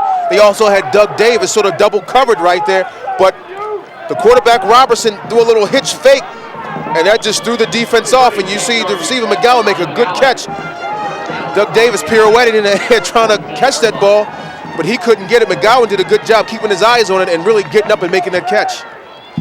McGowan all the way here from Mesa, Arizona. High snap, they hand it off Bernardo, up the middle inside the 10. Bernardo on his feet to the 5 and down at the 4-yard line. Looks like he's got another RPI first down as the Engineers trying to take the lead back. He's a horse, man. This guy is a horse. I heard about how good this guy is, but I'm telling you, I'm seeing it for myself right now. He's a show-enough player, no doubt about it. He runs hard, strong, and low. 10-yard gain for Bernardo. Up to 64 yards on the game, well on his way to 100. And he lines up deep in the backfield as now they'll bring in a couple of tight ends, send McGowan in motion left to right. Hand off Bernardo, up the middle, into the end zone, touchdown. 4-yard touchdown run, Jay Bernardo, and RPI takes the lead back, 26-21. They made it look easy right there, man. Those big fellas up front did a fine job blocking for Bernardo, and he pretty much took care of the rest, man. Up front with Jake Russell and Mero and Caruso. You got Bynum at the right guard and Herman at the right tackle. And again, these are all juniors. If I'm not mistaken, they've got 4 juniors and a sophomore. 4 juniors and a sophomore in there. It's be a number of years. This team's going to be doing well. Timeout called by RPI before the extra point attempt. Or possibly will they go for 2? Might be a situation where they'll go for 2 here. That'll put them back on that even 7-point swing right here. Right now they've got 26 points. Union's got 21. The yards just piling up for both teams. 258 yards for Union, 179 for RPI.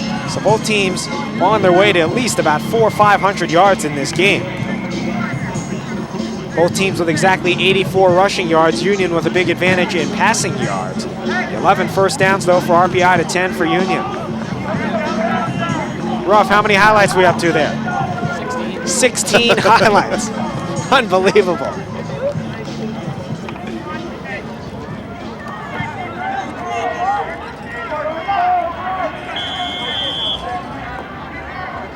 They will go for 2. Good decision right here. If you don't make I'm going to disagree. I don't like it. I like it. I think it's too early in the game. Robertson back to pass, throws a fade pattern. It is, whoa, controversial caught. It looked like he might have dropped it, but McGowan gets credit for the 2. He got 2 feet down with possession of the ball, and Union leads it 28-21. I think McGowan caught it, tried to do a little showboat, and the ball came out, but he definitely made the catch. Simple fade route right here. The defender saw the ball a little bit too late. Yes, he definitely caught it. Definitely has it.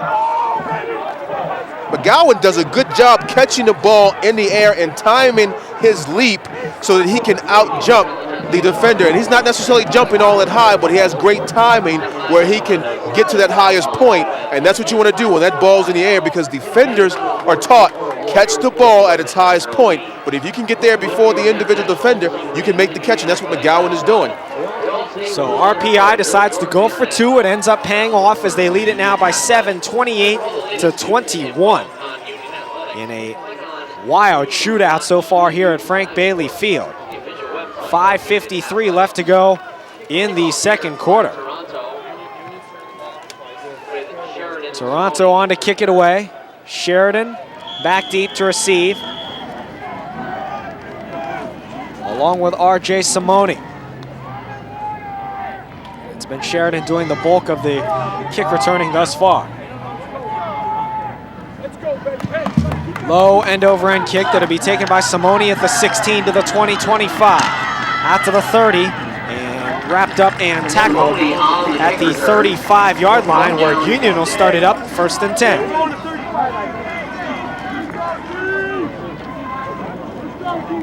Last series out, Marotti bounced back from those 2 interceptions, orchestrated a very, very good drive. Most of it was on the ground. Their fantastic return for running Simone back. out to the 35-yard line. Dutchman, first down. So the Dutchman of Union College from here in Schenectady, New York, will take over 1st down and 10. Just under 6 minutes left to go in the second quarter. Marotti, the junior quarterback, hands it off Arcidiacano.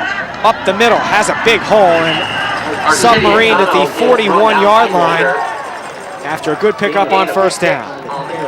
Arcidiacano can pretty much credit his big right guard right there, Patrick Hatt, which opened up that gap. He was pulling on that play and laid a big-time hit. Looks like Coach Alan Fiore's offensive line is getting the job done down there. I told Alan I would throw that pitch in there for him. I'll expect a check in the mail, big fella. Doug Teeter on the tackle for RPI. 2nd down, handoff Arcidiacano, zigzagging his way forward to the 43-yard line, a couple of yards short of a 1st down.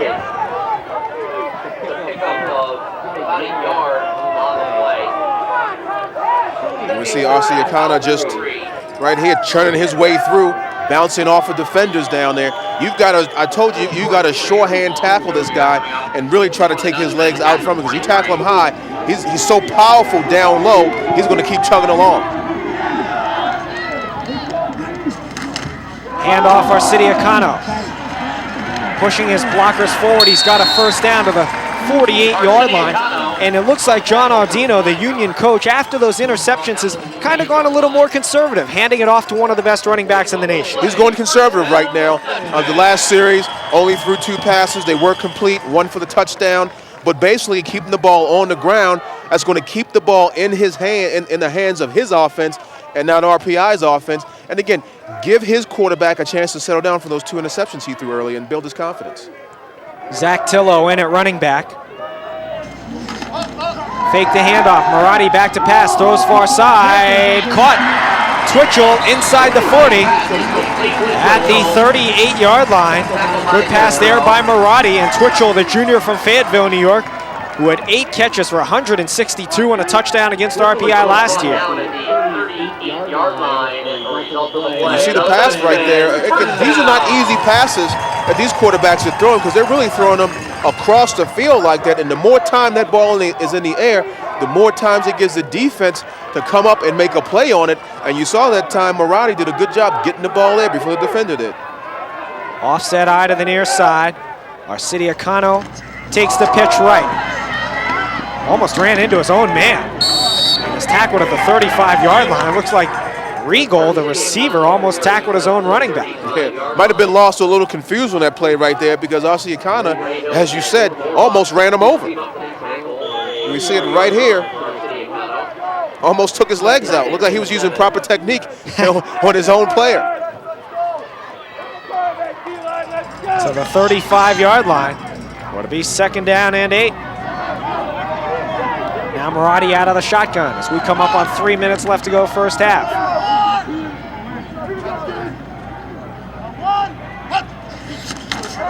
Maradi will run the quarterback draw. This one going nowhere to the 34-yard line. Taken down by Motzkin. Norval also there. Jimmy Motzkin on the tackle It's a for pickup RPI. of a yard.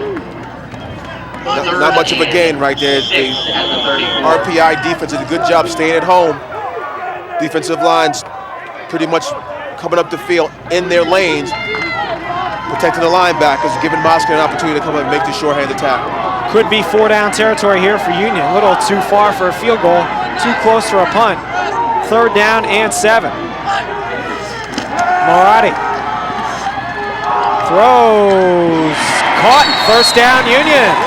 Ryan Twitchell, he is having himself a game. There's a lot of the attention being paid to Angeletta, the other receiver, but Twitchell's having the big game. Well, you know, both of these coaches had talked, you know, in my conversations with them that they're going to need somebody else to step up for their team because they both have good players, you know, main players, their quarterbacks, the running backs we know about. They've got good receivers on both sides, but it's got to be another player that's got to step up, and right now as Union, it's Twitchell. Maradi seems very comfortable throwing the ball, and that was a dangerous pass, but he delivered it on the button. 5 catches, 136 yards for Twitchell. Hand off Arcidiacano, running right up the middle. Arcidiacano runs over a man inside the 5 to the 2-yard line. We're going to be 1st and goal Union. You know, looking at these two runners, we talked about they did attend school for a while together at Columbia. They're still good friends. They look like bookends running the ball. They're very powerful. They can run the ball between the tackles, outside the tackles, and when you hit them, you've got to hold on to them because they're just not going to fall down as soon as you breathe on them. I mean, you look at Arcidiacano, he's just rolling off at people, and he's going for it with a lot of power. This kid's a runner. And if you're Union, you want to take as much time off the clock here to keep RPI from having time to score when they get the ball back. 102 yards now for Arcidiacano. Trying to add to it here, up the middle, lowers the shoulder, and into the end zone for a touchdown. Tom Arcidiacano, his 13th touchdown of the year, and Union trails by 1, 28-27.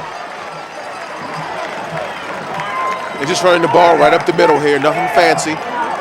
Getting behind the big offensive line and moving it forward. As I said, Cummings on to try the extra point. Hold is down, kick is up, and it is good. With 1:17 left to go in the first half. Take the over, 28-28. 56 points scored already in one half of play.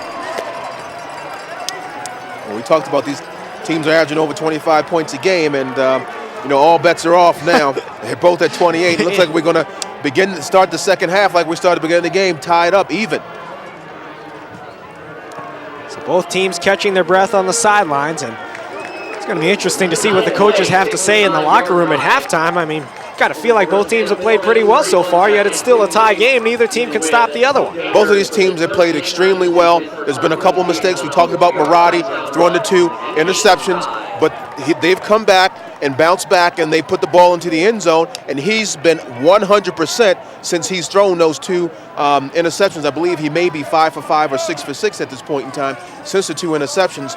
You know, for RPI, they had that one muffled kickoff that they had right there, and they bounced back from that. But other than that, it's really been a flawless game. We've seen good execution in the running game. The defenses have come up and made some pops. But I'm really impressed with both of these quarterbacks because that's what's really been bringing the points on the board, because they've been able to deliver some big-time passes. Union will kick it away from the 35, end-over-end kick taken by Logidis at the 14 to the 20-25. Logidis breaking free to the 35. Tried to juke the kicker, and a good tackle by the kicker, Cummings, at the 42-yard line. But a good return, and now RPI a chance to take the lead going into the half as they've got good field position. Good field position. I'm sure we'll definitely see there. No huddle. We saw it earlier in the game right now. I believe they've got 2 timeouts left, so we got to keep that in mind. And this is good starting field position right here. They're going to need a big play, whether it's in the air or whether it's on the feet of Bernardo, but they're going to need a big play to get this ball down in scoring position. Each team with 2 timeouts remaining. 4 receivers in the game for RPI. They'll roll out left. Time for Robertson. Throws. Incomplete. Intended for Savasli, but he was unable to get a foot down while making the catch. Good effort, but unable to make the catch. You see RPI in their passing game. They like to keep Robertson on the move. What that does is buys him more time, gives him an opportunity to see the field, and really puts some pressure on the corners of the defense, because if he rolls out and see there's no pressure coming up there, he can sit back there in the pocket, or if he chooses, he can run the ball and get some additional yardage. Second down. Good snap. Pressure's on. And he is sacked. And he fumbles the ball. It's loose on the ground at the 35. It is recovered by Union. Big number 91 got in there, made it happen. That's Walton Yedlin. Did a good job. Not only did he get in the face of the quarterback, but he was able to strip that ball down, put it on the turf. And again, this game is about turnovers. Just under a minute left in this half right here. Union has a wonderful opportunity to jump out and grab the lead right here before halftime. Walton Yedlin with his 11th tackle for loss and team-leading 6th sack of the season. Good coverage downfield. Made Robertson pull that ball down because he wanted to throw that ball a little bit earlier, but the coverage was so good in the Union defensive backfield that time, gave Walton Yedlin a chance to get in there and make something happen. You see the big fella down there, really excited about that play and the opportunity he's given his team. Marotti fakes the handoff, rolls out right, throws deep down the middle. Incomplete. Kind of fell between 4 defenders and a couple of receivers. So safely falls to the ground, incomplete for Marotti. Marotti was second down. Going for the whole ball of wax right there. Had he looked underneath, had a couple receivers just dragging across the field right with him that time. Could have dumped the ball off for a good substantial gain, and the receiver probably could have got out of bounds, saving a timeout. 52 seconds left, 2 timeouts for Union.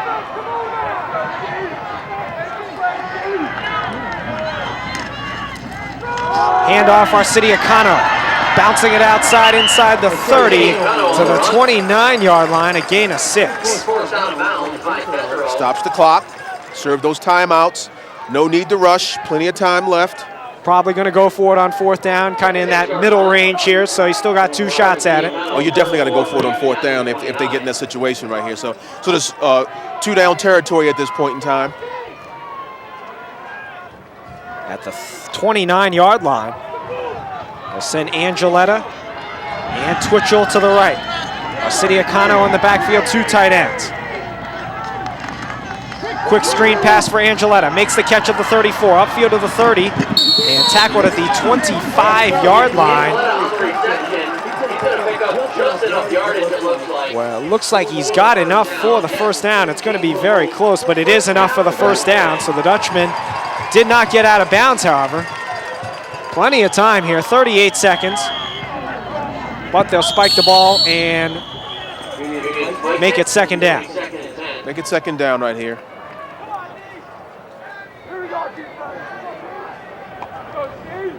You see right here, they're not rushing, they're taking their time. They've got plenty of time right here. And that previous play, just wanted to get enough to get the first down, move the sticks, and come out and have a full set of downs right now. They did waste that first play right there by spiking the ball, but they wanted to stop the clock so they could set up their offense, and you saw a number of guys come into the game. 5 receivers now. This looks like an RPI set. 3 to the far side, 2 to the right of the screen. Marotti, no pressure. Throws deep down the middle. Incomplete. Incomplete, intended for number 11, Andrew Regal. Regal may have gotten away with a screening right there, facial screening.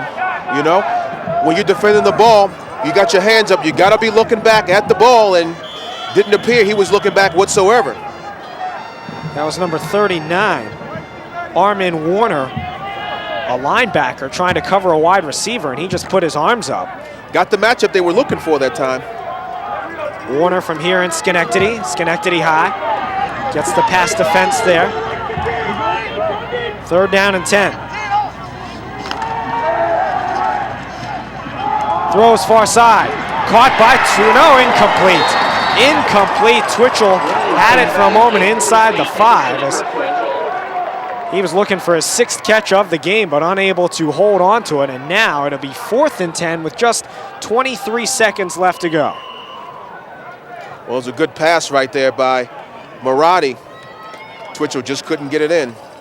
Timeout called by Union as they set up what looks like it'll be a 4th and 10 play. Dice did a good job breaking that ball loose from the receiver. Don't forget, you can catch up on all the latest Capital Region news at capitalnews9.com. So if you're watching on the internet today, you can keep up on comings and goings throughout the Capital Region. capitalnews9.com, news, weather, and sports on the internet. 28-28. What a shootout this has been. 23 seconds left to go. First half. 4th down and 10 coming up for Union. Michigan leading Indiana 41-7. Beautiful day, beautiful day. Couldn't ask for anything better. I mean, is this really November 12th? Mid-November, mid-November. Fans are out. I still see smoke coming from the barbecue across the field over there.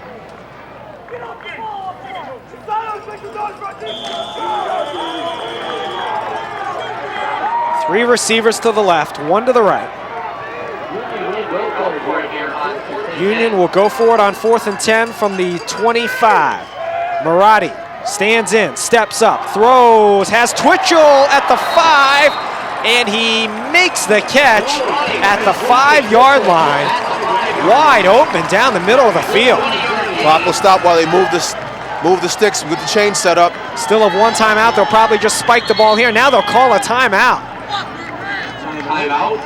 Boy, could have just spiked it there, and that would have been the same as a timeout. Now, if you get sacked, you don't really have time to bring your field goal kicker on. Right. A lot of confusion out there, and oftentimes when there's confusion, you know, the coaches feel comfortable go ahead calling that timeout. You see Twitchell in the replay right here. He just lost his defenders. He almost dropped that ball. Thankfully, it went to his legs, and he used his legs to help him catch that last pass right there. And that's a big play. They got a chance right here, maybe for 2 plays right here or 1 play, and come in and kick the field goal if you can get out of bounds. 6 catches, 156 yards for Twitchell. He is just going wild right now. What's the name of that other receiver they got on the team? Is he even here? He's got only, and I stress only, 5 catches for 65 yards. So big day for both receivers, and again, Marotti's doing a good job. You know, he had those couple of bleeps earlier, you know, with the 2 interceptions, but he has responded well. Stayed relaxed, stayed calm, and I guess when you got a runner in the backfield like that, and you've got a very solid offensive line, it affords you to make a couple mistakes and bounce back. You know, defense has done its job as well. They only gave up 10 points out of those 2 turnovers, you know, so and that's why the game's tied up right now, 28-28, with Union a wonderful opportunity to take the lead before halftime. 1st and goal from the 5. No timeouts left for the Dutchman. Fade pattern near side, Angeletta caught, touchdown, Steve Angeletta with 10 seconds left to go. Union takes the lead back. I guess Angeletta heard me talking about him. He said, hey, here I am. That's another fade route, very simple play. In this type of situation, there's only 2 things that receiver is going to do to you as a defender. Either they're going to run the post, which means they're going to go into the goal post, or he's going to fade out to the corner or to the flag. You see right here, Marotti did a good job. He threw the ball where only his receiver could catch it that time. He had good protection up front, didn't have to rush it. Touchdown. And extra point, which is up and good. 10 seconds left. Union 35, RPI 28. This is already easily the highest scoring game Union has played all year in combined points, 63 points. Previous high was 59 against St. Lawrence. RPI still got a way to go. They lost to Hobart in 3 overtimes, 56-48, so they're only halfway to that total. Almost, we're working towards that point. Don't be surprised. And Union, we were joking around that there was no way they were going to pile up 800 yards. They've got 358 yards in the first half. I got 1,000 for the over. Unbelievable. We're now up to 20 highlights for our highlight package at halftime. So if you joined us late, and I'm sorry if you did, because you have missed a lot of action. I think we'll need some ice up here for the great ruffian's hands and shoulders. So RPI looking to perhaps take a kick back all the way here. Otherwise, they'll probably just pack it in and go to the locker room at halftime. Cummings on to kick it away. Lojadis has been dangerous so far. Now they'll just kick a squib kick. Lojadis takes it at the 20. Up the middle, Lojadis past the 40, Lojadis to the 50, and now they've got at least a shot at a Hail Mary. Yeah. From what I've seen so far today, I would not kick the ball to this guy and let him try to return the ball, especially in this situation. I understand the popular move these days, when you've got a little bit of time left, you don't want a big play to happen on the kickoff, you squib kick it. But as you can see with this guy running the ball, he's probably got at least averaging 25 yards of return so far today, the way he's been running this ball back. So RPI will either take a knee or have one shot at the end zone with 3 seconds left to go, and it looks like they're just going to take a knee here, not wanting to risk a sack and a fumble or something like that. Well, who knows? They're in a somewhat conventional formation. Nope, they're going to air it out. Robertson only has one receiver down there, and he is sacked. Number 91, he's having a game again. Walton Yedlin again, his second sack of the game. And that will be the end of the first half with the score. Union 35 and RPI 28. As we will go down to the sidelines and Marissa. Thanks, guys. I have the RPI coach, Coach King. Now, Coach, you said you were going to have to score early and often. You guys did that, but you're going into the locker room behind. How do you get the momentum back? Well, I mean, defensively, I mean, we just, couldn't stop them at all. I mean, especially throwing the football. I mean, I knew they were good, but I didn't think we were this bad. I mean, we got to try and make some adjustments here in the second half, or we'll give up another 35. All right, what are some of those adjustments going to be? Well, I don't know right yet. I hope some of the other coaches have some ideas. I mean, they're good, but I mean, they're just wide open here, and I mean, we just have to cover them up better than we have. All right, Jimmy Robertson's having a very good game. Are we going to see a lot more passing out of him again in the second half, or are you going to go looking for the run? I mean, I think we have to still mix it up as we did. I thought the offense did a great job in the first half, and I thought our special teams played well. It's just we could not cover, we couldn't cover the pass. I mean, we're going to have to score some points, and we're going to have to play better here on defense. All right, Coach King, good luck in the second half. Thanks, Robert. As he said, defense could be the key here. Back to you. Marissa, thank you, and what a wild one it's been. 35-28 Union leads the Rensselaer Polytechnic Institute at the half. We'll be back with the Upstate Ford halftime show right after this.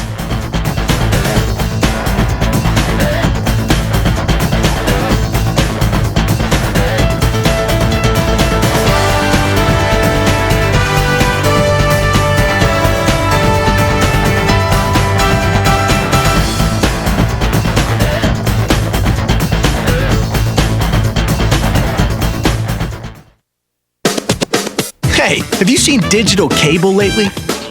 Over 200 channels of programming, a library of movies on demand. Your favorite programs available at the push of a button when you want to watch them. And I can pause and rewind them, right? Yep.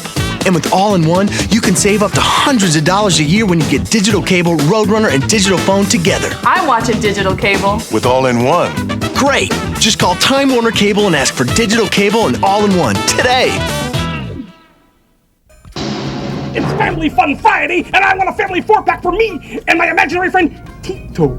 Sir, you need 4 family members for the family 4-pack. Tito is the only family I have. I'm sorry, sir. Then I'd like you to meet my kid brother Quest and my sister Elma. It's the River Rats weekend beginning Friday night with Family Fun Friday. 4 tickets, 4 hot dogs, 4 sodas, and a family photo, all for $44. Then it's Showstopper Saturday with pregame fireworks and more. The Albany River Rats, it's not just hockey, it's a Rats game.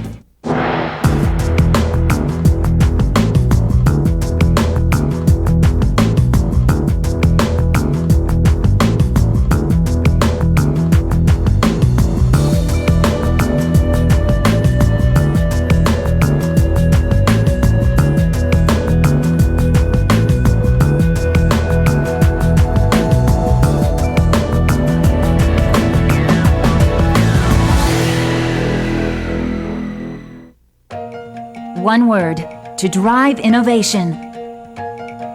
One word to inspire young minds. One word to promote discovery. One place. One community. one commitment. One word changes everything. Rensselaer. This halftime show is brought to you by Upstate Ford. Have you driven a Ford lately? Visit your local Upstate Ford dealers today. It's been a wild one so far. 35-28. Union leads RPI at the half along with Rodney Smith. Robert Lee joining you back here high atop the Phi Delta Theta fraternity house. Beautiful view we've got here. And Rodney, it's been a beautiful game so far. Which defense is going to step up and make a stop? And I think that's the key right there. What defense is going to come out and make a stop? You know, both teams, it's been blow for blow. As I said, sort of Eiley Frazier, you know, in those classic fights, nobody's giving in, nobody's giving up. If a mistake happens, they're bouncing back, they're making it happen, and a lot of people are stepping up. We're seeing it on both sides of the ball, and it's just a fantastic game. Both teams have been so balanced so far, running the ball and passing the ball. It's been an offensive show thus far, and we're going to send it down to the sidelines to Marissa, who has a special guest. Thanks, guys. I'm joined by Ken Ralph, the Rensselaer Athletic Director. Now, recently it was announced that RPI is building an athletic village. Can you tell us a little bit about that? Yeah, it's an exciting time for us. We are going to be starting this summer with a project that will include a new multi-purpose stadium that'll be the home of our football team, and we'll be able to host also soccer and lacrosse. And built into that will be the locker rooms for all of our sports programs. We're also going to have a 2,000-seat arena built in there, and our administrative offices, a new strength and conditioning center, and multiple meeting rooms. Eventually, in the second phase of the project, we're going to add a new aquatic center and a new indoor track facility as well. So it'll really be able to handle the needs of so many of our students at Rensselaer. Right, now obviously that's great for the students, but how will this affect the Troy community as a whole? Well, that's something we're really excited about. You know, we take our responsibility to the community very seriously at Rensselaer, and it's something that really doesn't exist in the Capital District as a comprehensive facility such as this. And, you know, we're hoping that we'll draw a lot of the bigger high school events and other community events to our facility to get people to see the city of Troy and work in conjunction with Troy City government to really make Troy a destination city. Now, this is a big game for you guys here today, but there's also a big game tonight, the ice hockey game. They're playing Princeton. Joe Juneau is going to be there. Talk a little bit about what's going on tonight, would you? Well, I'll tell you, you know, Joe Juneau is a wonderful gentleman, and it's exciting to have him back on campus. He had a fantastic career as a collegian and maybe an even better career as an NHL player, and has done exceptionally well for himself professionally. And we're going to honor his number tonight. We're going to put his name and number up in the rafters at Houston Fieldhouse as the second member of our Ring of Honor. We're also going to induct him into our Athletic Hall of Fame tonight. So it's a special day for Joe, but a very special day for all the longtime fans of Rensselaer hockey. Okay, now Ken, as an athletic director, what does this game right here mean for you? There's so much on the line besides the shoes. What does it mean for you in the RPI community? Well, it's just nice. You know, we got a perfect day. We've got a huge crowd out here, and it's the best $5 ticket you could ever have. It's such an entertaining game. But not only that, what's great is these kids are real students for both schools. And you know, we do this because we enjoy being educators, and to know that both of these schools do a great job educating their students, and that the community comes out and supports both these programs. The fact that there's an NCAA bid on the line just ups the ante a little bit, but this is always an important game. Okay, absolutely. Ken Ralph, Athletic Director at Rensselaer, thank you so much for joining us, and good luck in the game. Robert, back to you. Marissa, thank you, and we will throw to a timeout. The score at the half, Union 35, RPI 28. Back with more right after this on the Upstate Ford Halftime Show.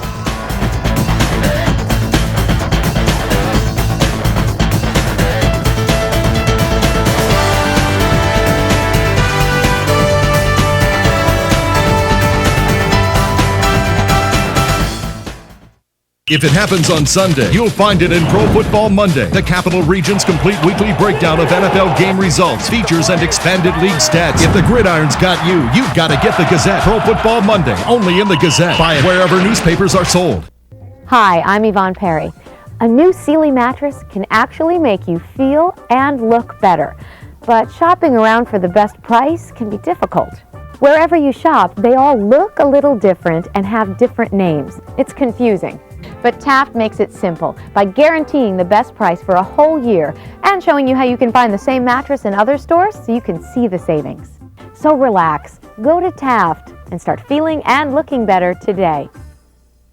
Attention Capital District. Gas prices are climbing, and Leah Hyundai is doing something about it. Fuel-efficient Hyundais cost thousands less. So get to Leah Hyundai's all-new state-of-the-art facility today. Choose from our entire inventory, including the all-new redesigned 2006 Sonata with 34 miles per gallon, just $17,995. And every Leah Hyundai includes the Hyundai Advantage, America's best warranty. Rush to Leah Hyundai's all-new state-of-the-art facility in Albany. Things come together at Union College. Located in New York's capital region, Union blends a liberal arts education with science and technology. As a national leader in undergraduate research, we offer students a unique educational experience. Our international study program has one of the highest participation rates in the country. Here at home, a vibrant social community focused on service extends intellectual life far beyond the classroom. For over 200 years, things come together at Union College. Big crowd on hand here at Frank Bailey Field, the Upstate Ford halftime show. And Union leads it at the half, 35-28. Along with Rodney Smith, Robert Lee back with you. Now, we teased this in the first half. We'll bring them to you now. The first half highlights, we got 20 of them, as you missed a lot if you missed the first half. But here's your chance to catch up. And the first play of the game kind of gave us an idea of what was going to happen. The rest of the first half, Angeletta, 46-yard touchdown catch. Or not touchdown, but a 46-yard catch, leading to the 30-yard field goal by Toronto. But then Maradi gets the ball back, and a 36-yard pass to Twitchell for a first down, and this leads to an Arcidiacono fumble. Well, it was a fumble, but great play. We saw at the beginning of the big day that Twitchell's having right now. He's got about 156 yards in the first half. Arcidiacono, this was a big break for Union. He fumbles the ball. It's recovered, though, by Union, and it eventually leads to a Maradi 4-yard touchdown run. That's one of the mistakes that the Union team has done today. You see Maradi here running the ball on the option, takes it in for 4 yards out. That made it 7-3 Union. Lojadi strikes right back. You see Lojadi right here did a good job running the ball. It was a big time return right here. Huge gain for RPI. 76-yard gain for Lojadi leads to a 9-yard touchdown pass from Jimmy Robertson to Graham Boyd. This ball looked like it was up for grabs. It was definitely up for grabs right here. Dangerous pass right there in the middle.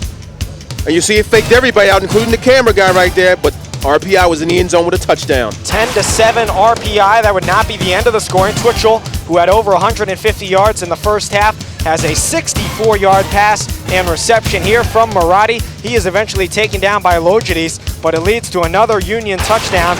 Maradi to Angeletta from 7 yards out. And we see it right here, just a perfect pass right here. Really led his receiver.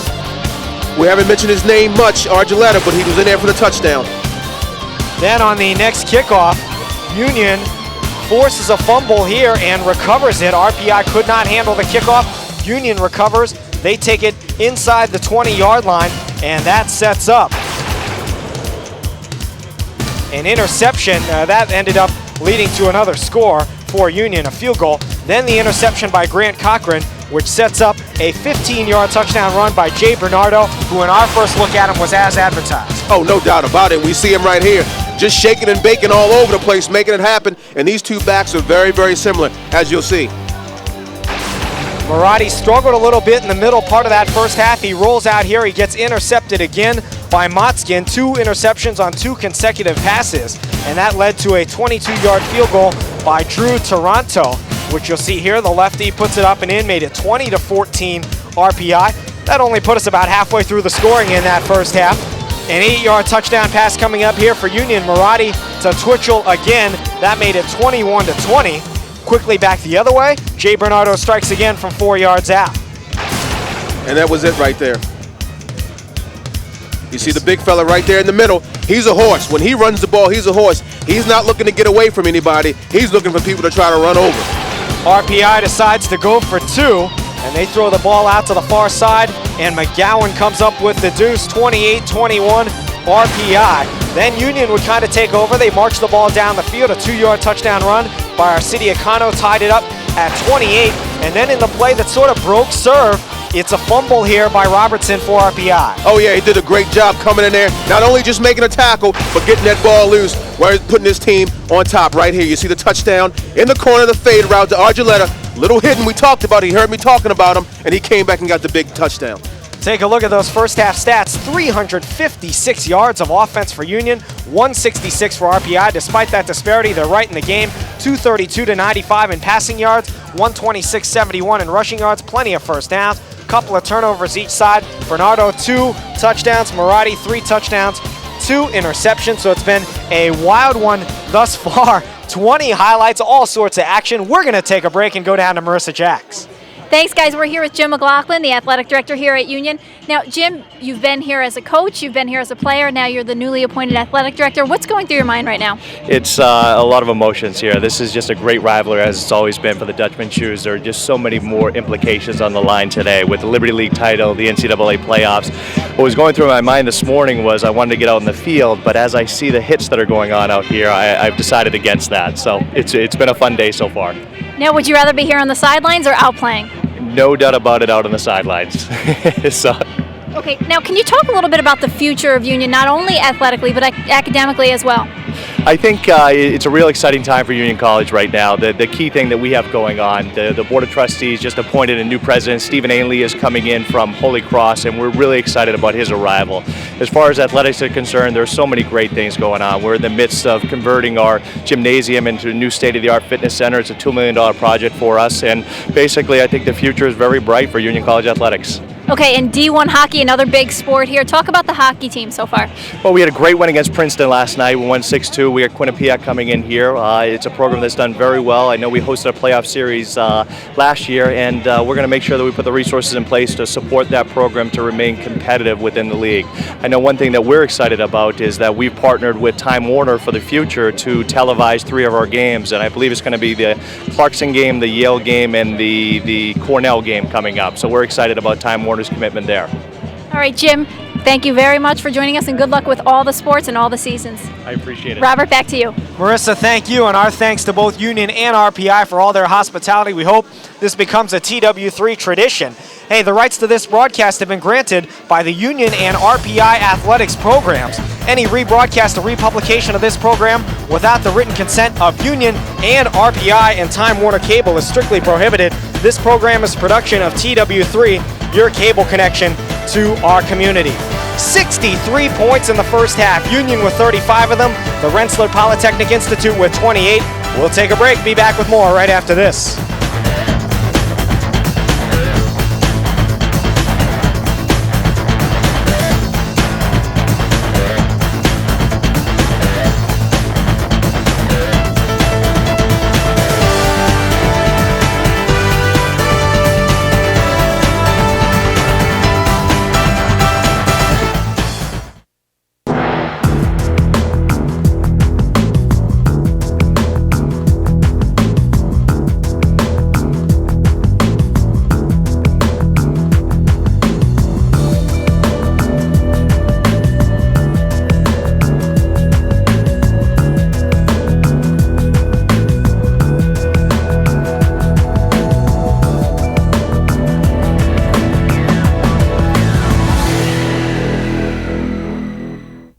Time was, the neighborhood butcher told you how to prepare special cuts of meat. But where could you find that today? Used to be that a greengrocer stocked only fresh produce at its peak, but that was then. And you didn't have to know much about fresh seafood when you had a fishmonger do it for you. But aren't they all gone now? Just like the bakery where they got up before dawn so you could have fresh breads and bagels when you woke up.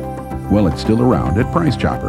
Butchers, bakers, fishmongers, greengrocers, giving you the best in fresh for more than 70 years. How many miles per gallon does your current vehicle get? 18 miles? 15 miles? 12 lousy miles? Trade out of your old car or truck at Leah Kia and into a new 05 Spectra EX for just $12,240 with up to 34 highway miles per gallon and Kia's limited powertrain warranty, 10 years, 100,000 miles. Plus, Leah Kia gives you even more value, like 5 years roadside assistance. Rush to Leah Kia, the power to surprise. 3900 State Street in Schenectady. Have you ever wanted to visit more than 20 museums in a single day? Well, now you can on Capital Region On Demand. Time Warner Cable proudly presents The Gallery on Digital Cable Channel 1009. Use your remote to take a trip to the Capital Region's finest museums and explore the rich history, art, and culture that make our region home. With the power of video on demand, you can visit the museums you want when you want, all from the comfort of your home. So why wait? Visit The Gallery exclusively on Capital Region On Demand. Digital Cable Channel 1009. Good times here at the Phi Delta Theta Fraternity House, our vantage point for Union and RPI on this Saturday afternoon, 35-28. Union leads RPI as we get set to start the third quarter. Second half action is brought to you by Capital News 9, 24-hour news only on Time Warner Cable. Capital News 9, your news now. Here our neighbors next door, they still haven't given us any food yet over here, but we'll work on that a little bit later. You know, usually after these games, I'm just, all right, well, good seeing you guys, and I take off. I may hang around for a while today, catch some grub. That would be nice. RPI running back out onto the field in their white jerseys, 35-28. They will get the ball to start the second half. A beautiful sunshiny day here in Schenectady, New York. Mid-November, it does not feel like it all. We can only ask for the same weather next weekend when we go back to our high school football coverage. I'm not complaining about this weather. I've got a Pop Warner playoff game to coach a little bit later, so and good luck to you in that. It could be pretty cold during this time of the year, but right now I'm enjoying it. Take a look inside the truck where all the magic happens. The big U for Union College. I believe that's over on the front of the press box across the way. A beautiful facility they have here, Frank Bailey Field, with the hillside all around so people can sit on the hill and then they can line up along the fence outside the track as Union comes back out onto the field now as well. Getting ready for a fine half of football right here. Again, you got playoff implications with this game along with the Wooden Shoe Trophy. You heard them mentioned at halftime, but TW3 will be televising Union hockey as well this year. January 13th, Union against Clarkson. February 11th, Union versus Yale. And then February 25th, Union versus perennial power Cornell. Take a look at some of those first half stats.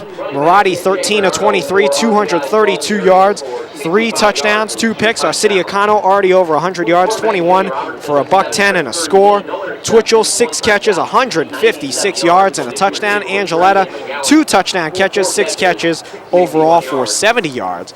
RPI side, their stats not as gaudy, but they're right in the game. Robertson 7 out of 13, 95 yards and a touch. Bernardo 2 touchdowns, 13 carries, 68 yards. And McGowan 4 catches, 59 yards. As Union looking to go 10-0 this year and complete their 9th undefeated regular season and their first since 1993. And RPI trying to hold them back from that and win the conference title. The winner goes to the NCAA Tournament, wins the Liberty League Championship. That guy's relaxed. Hey, you got a great view. It's a good day. Get a little sun, watch the game, sit back and relax. Work on the tan. Special thank you to our ball kids from the Junior Garnet Guard for all of their help. 35-28. Absolutely wild game thus far. Some RPI fans there. RPI in the red today and Union in their typical maroon. Beautiful look at the Union campus. It's a beautiful view up here on top of the frat house. Gotta love it.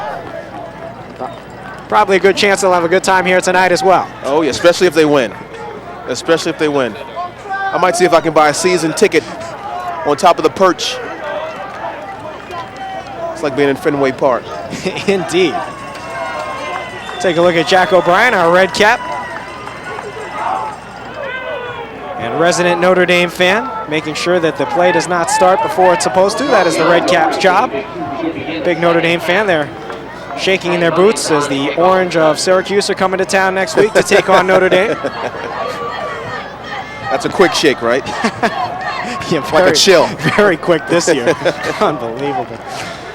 Union will kick it off from the 35. RPI has Lojadis back deep to receive at the 8. Don't forget all those folks watching around the world on the World Wide Web. We welcome you as well. Not to forget about the folks on TW3 here in the Capital Region. Rodney, you said they shouldn't kick to Lojadis anymore. I wouldn't kick the ball to him. Kick the ball away from him. I mean, he's standing on the far hash over there. Kick the ball away from him. Yep, they kick it right his way. He'll take it at the 13. He muffs the ball and he kicks it out of bounds. So perhaps a little too anxious to make something happen there, and now Union or RPI will be backed up in their own territory to start this second half. Well, he's also battling that sun again. Now it's their turn to come out and face that sun as they're moving from our right to left right now, and they're looking directly into the sun. So right now it really affects the quarterback at this point in time and when they're fielding kicks. RPI will come out with no huddle. Bernardo in the backfield. Jimmy Robertson, the freshman quarterback.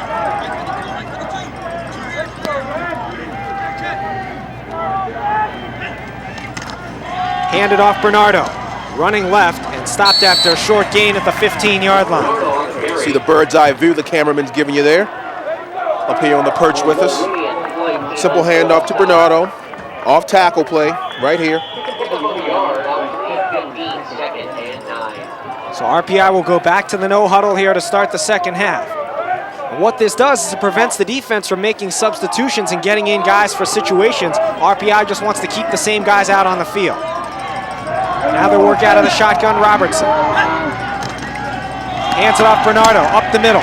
Trying to break a tackle, can't. Out to the 18-yard line. We saw only one punt in that entire first half. Both these teams really ball control offenses predicated on the run, although they do a lot of passing. Make no mistake about it, their offenses are really based around the run. Now with RPI's offense, they're a little bit more West Coast, and in that West Coast offense, they may be looking pass first once in a while. They'll have to pass here as Robertson throws near side, and it is caught nicely by Drew Utchig at the 24-yard line, and that should be enough for a RPI. They're going to measure. Looked like he might have dropped it. It was close.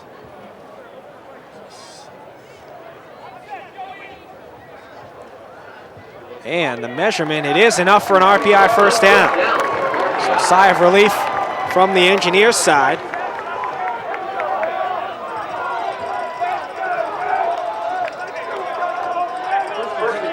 And they'll stick with the no huddle. If the Union defense can get a stop here, stop this offense and put the ball back in their offense's hand and get a score, it might be good for them moving forward in this game. Robertson out of the gun. And it looked like an RPI man moved along the front, the right guard, Terrence Bynum. And RPI will be backed up 5 yards.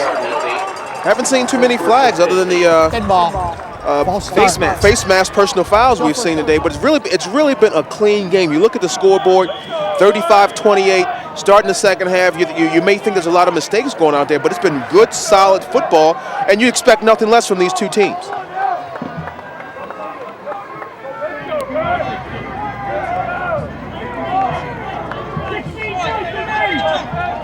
They'll work out of the shotgun on first down and 15.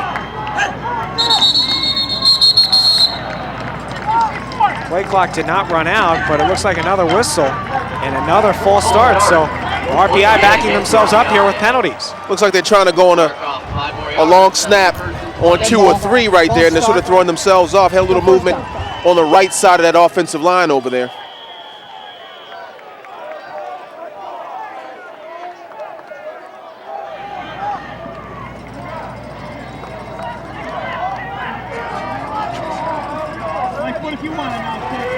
Now first down and 20.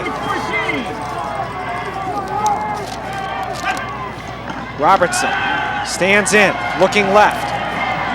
Throws it. Incomplete. RPI can't believe it. Utchig bobbled the ball, and the referee says he was out of bounds by the time he made the catch. It'll be interesting to see this one on the instant replay. We got it right here. He's right there on the sideline. Did a good job coming back. Did a good job holding his feet. It's hard to see from that angle right there, but he was bobbling the ball. Let's see if he... Still hard to see right there. Tough. In college, you only got to get 1 foot down. I guess the official said he didn't have control of the ball as he went down. 2nd and 20, they throw the quick flare pass out far side to McGowan. Turns upfield to the 20. McGowan taken down at the 25-yard line, a gain of 11, and it sets up a manageable 3rd down. Good blocking out there by Savalese out there, making this swing pass. You see the block right there. Just giving them the outside and giving them an opportunity to make those additional yardage. One player who hasn't been a big factor thus far for RPI is their tight end, John Branch. He's got 12 touchdowns this year and 50 catches. He leads the team in yards, but he had a catch early. He hasn't been heard from since. Robertson throws it deep down the near side of the field for Utschig. Incomplete. Utschig made a nice catch, but he was out of bounds.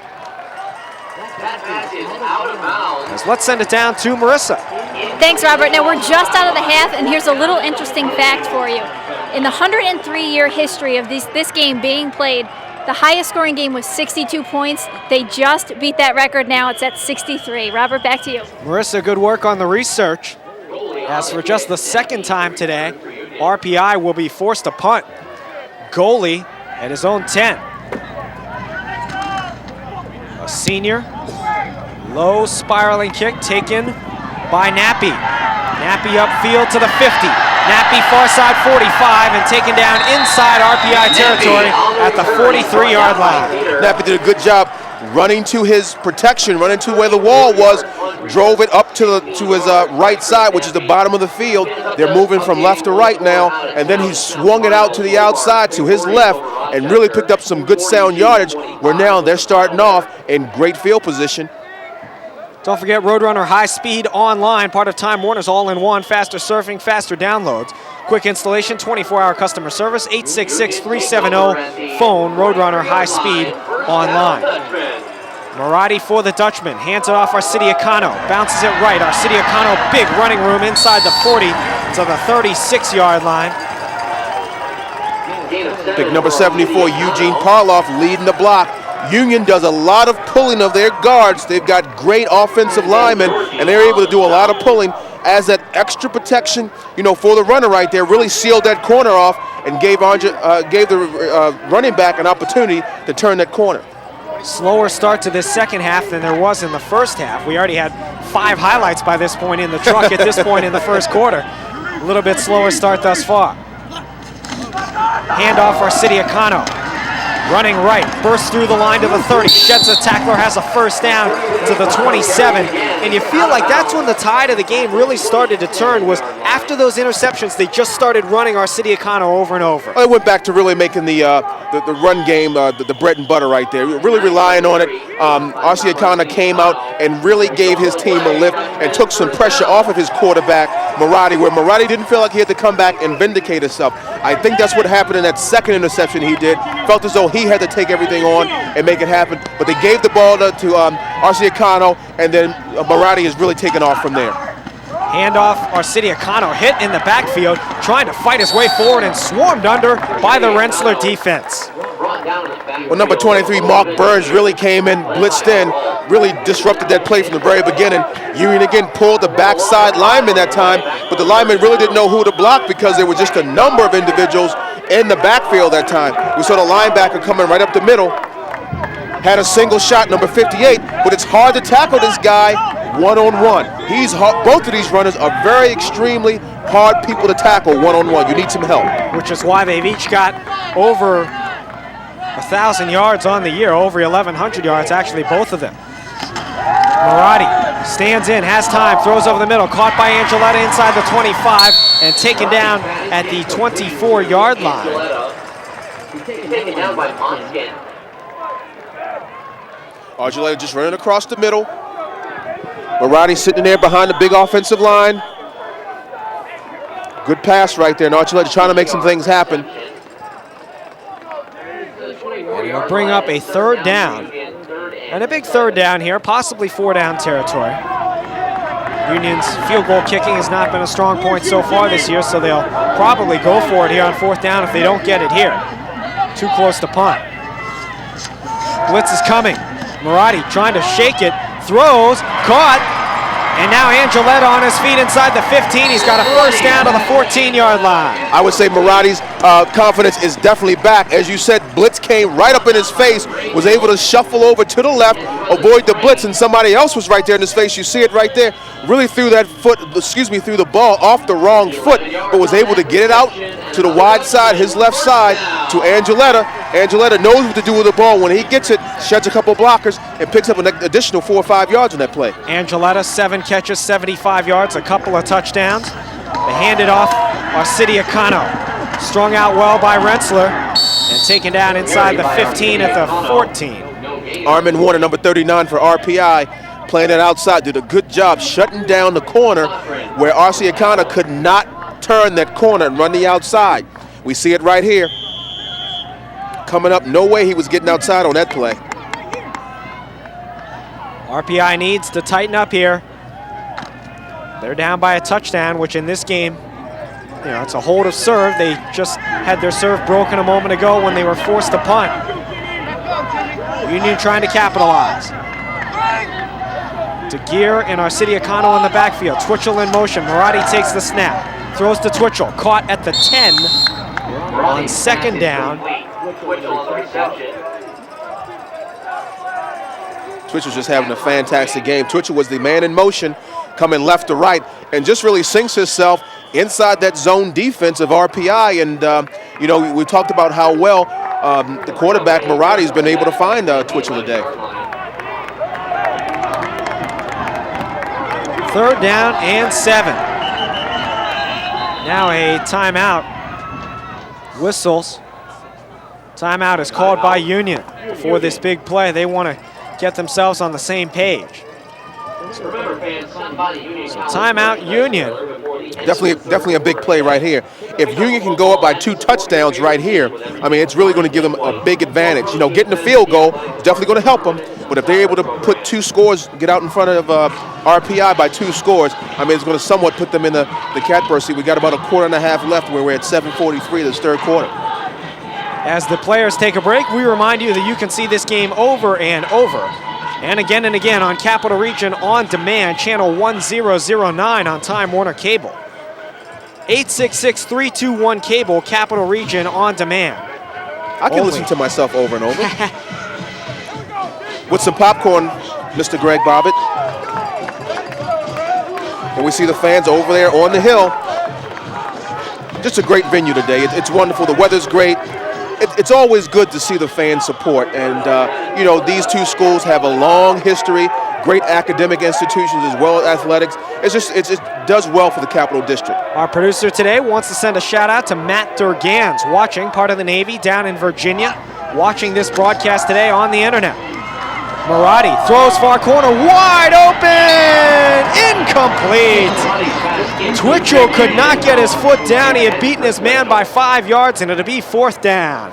We've seen it a couple times this afternoon where both quarterbacks have delayed in getting those fade routes out there, and they've been, you know, because the receiver's going to continue to run, and Twitchell just ran out of room. He tried his best to get that 1 foot down, and that's all you need in college. You got to have 1 foot down, but this 1 foot was right there on the end line.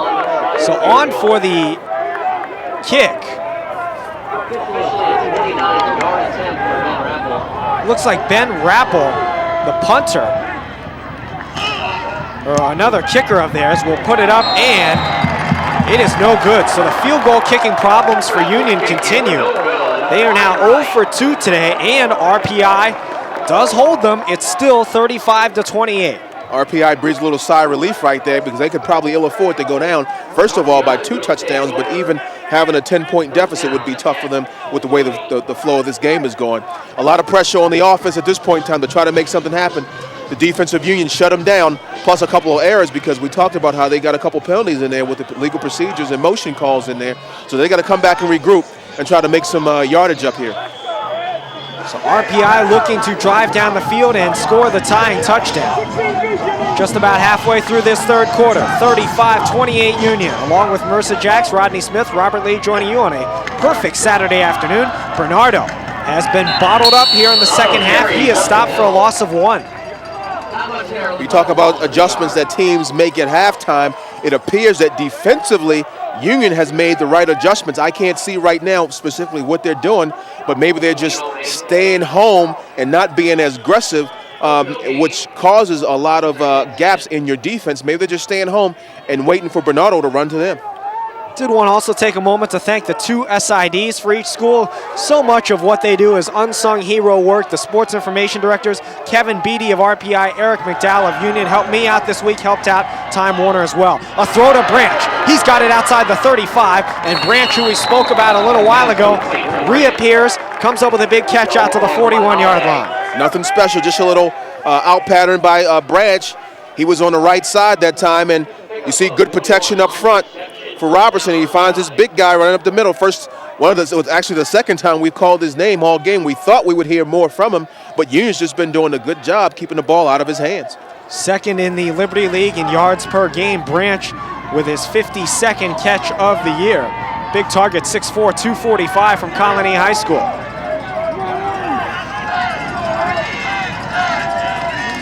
They'll run the option right. Robertson will keep it himself. Takes a hit. Spins his way forward, fumbles the ball. It is recovered by Union. That's the way they're signaling. And it is recovered by the Dutchman. And that's the danger of having your quarterback run the ball. A player who's not used to carrying the ball fumbles it. Especially in option situations, because he's always want to keep that ball at a point where he can deliver it out there. But what happened right there, the defense held him up, and that's what you taught. Hold that quarterback up, hold that receiver up, and somebody come in there, lay the wood, lay a big hit, or strip that ball out, and that's what happened on that play. 3 turnovers now for RPI, 2 for Union. Union has thrived on causing turnovers all season. They now have it in RPI territory, 1st and 10. Looking to punch it in here and make it a 2-possession game. Look for a big strike right here. They've been pretty conservative so far in the second half. They'll fake the handoff, play action. Throw near side, caught by Angeletta again at the 35-yard line. Union first down. Angeletta must have went into halftime and said, "Coach, I need the ball. Give me the ball." Because they're getting the ball to him right now. Good protection up front once again. He's able to step into that throw and hit his ace receiver right there, Argiletta. 101 yards now on 9 receptions plus 2 touchdowns. So they've got 2 receivers with over 100 yards today. And a running back with over 100 yards rushing. So balanced offense. Here goes Arcidiacano. Slips and is taken down in the backfield by Honorio Borba, a senior from Freeville, New York, one of the captains for RPI. That's probably one of the only ways you can get this guy down, have him slip on that turf out there.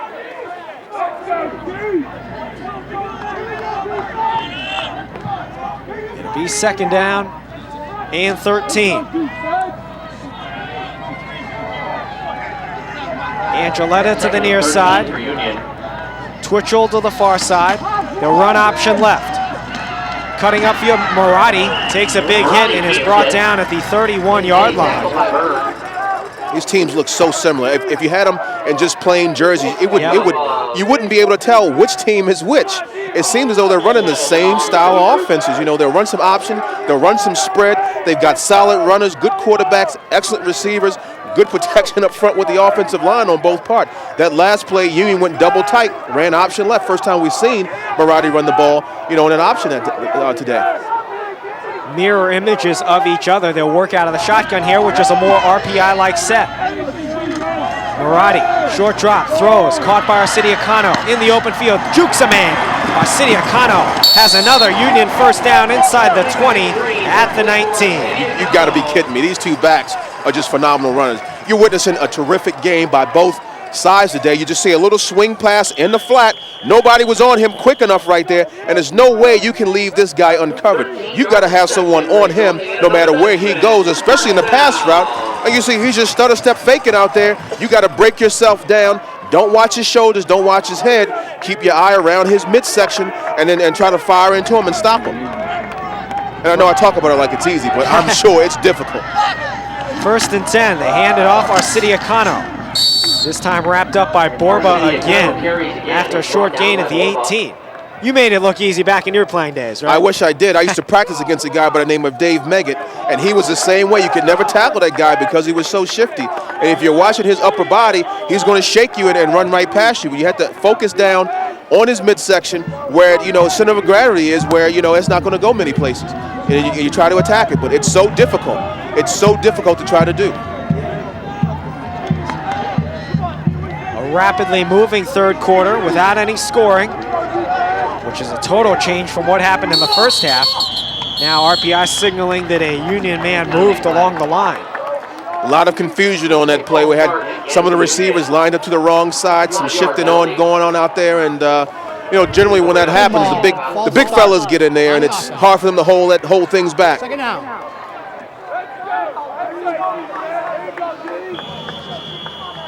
You got to feel like for Union, kicking a field goal is not going to be much of an option here.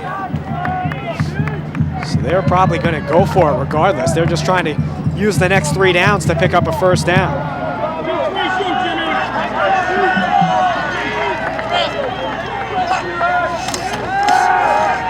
Moratti, all sorts of time, now feeling the pressure, throws, caught by Angeletta again, inside the 15 at the 14. And a RPI player is down, first injury we've had today. You see Archuleta in there, as you said, plenty of time. Big Al Fiore's offensive line getting the job done up there, protecting Moratti in the backfield, taking his time, see him generate his feet back there, but he delivered, again, a nice pass. And we've seen that sort of combination across the middle of the field in front of the linebackers down there by Archuleta. He's open there all the time, and Moratti's doing a good job throwing that ball in some traffic. Injured player is Tim Frame, senior captain from Scotia and Scotia Glenville High School. 14 tackles against Union last year, not surprising considering he's 9th in the league in tackles this year. But that's a big loss here on a third down play. They need him in there. He's one of the anchors of that defense. And if I'm Audino, I'm going to try to attack that weak spot now that he's out of the game. They're trying to run that option. Moratti pitches it Arcidiacano dangerously, and this one going nowhere, strung out well by RPI. You said it perfectly. They strung it out. They didn't allow the offense to move forward. They didn't allow Moratti to push that ball up the field, really just strung them out. And you just want to keep stringing, don't commit, and have them pitch the ball at the last minute where that back does not have an opportunity to turn that corner up and get a gain. So Union will go for it on 4th down, 4th and 2. They need to get it to about the 9-yard line. This is a big play for RPI's defense. Spreading them out.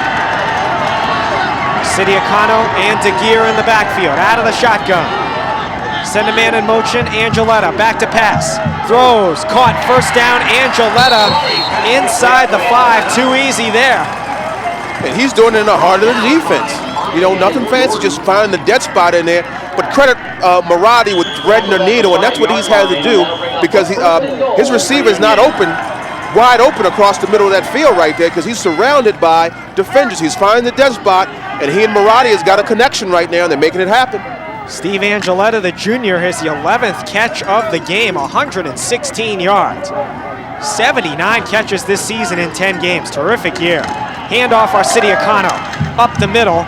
Loses his balance in the backfield and stumbles forward to the 4-yard line. As Union looking to go up by 2 touchdowns here. Just right up the middle. Simple handoff, dive play up the middle. Spot the ball at the 4. It'll be 2nd down and goal. That RPI defense has got to be a little tired right now. I know they just come out of halftime, but they spent most of this quarter on the field. Frame, who was injured a moment ago, is back in the game. He is about 5 yards deep in the end zone. Run the option right.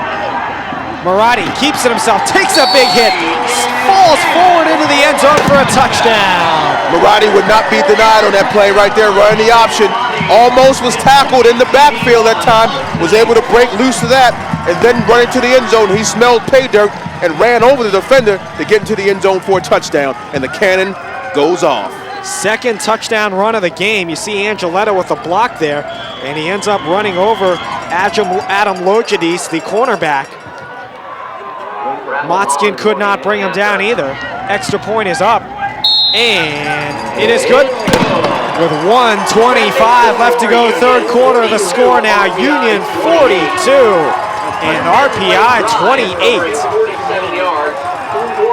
RPI's got their work cut out for them right now. They've got to get a score, and the defense has got to come up with a stop. Second touchdown run for Marotti. He also has 3 touchdown passes, so he has accounted for 5 touchdowns today as Anthony Marotti. He's almost up at the 300-yard mark in passing. I tell you what, I give that kid a lot of credit, because those 2 interceptions could have pretty much taken him down. He could have went and buried his head in the sand. We see the scoring drive right there. 10 plays, 47 yards, capped off with that 4-yard run by Marotti. Again, he could have taken his day, put his head in the sand. Oh, woe is me! But no, he comes back and he's really led this team to this 42-28 lead.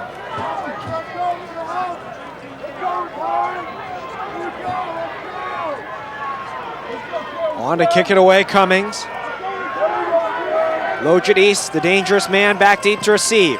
And they'll kick it to Lojadis again. He makes the catch this time at the 15. Heading near side to the 20, has room, leaps over a man and is brought down at the 30-yard line. So average starting field position for the Engineers.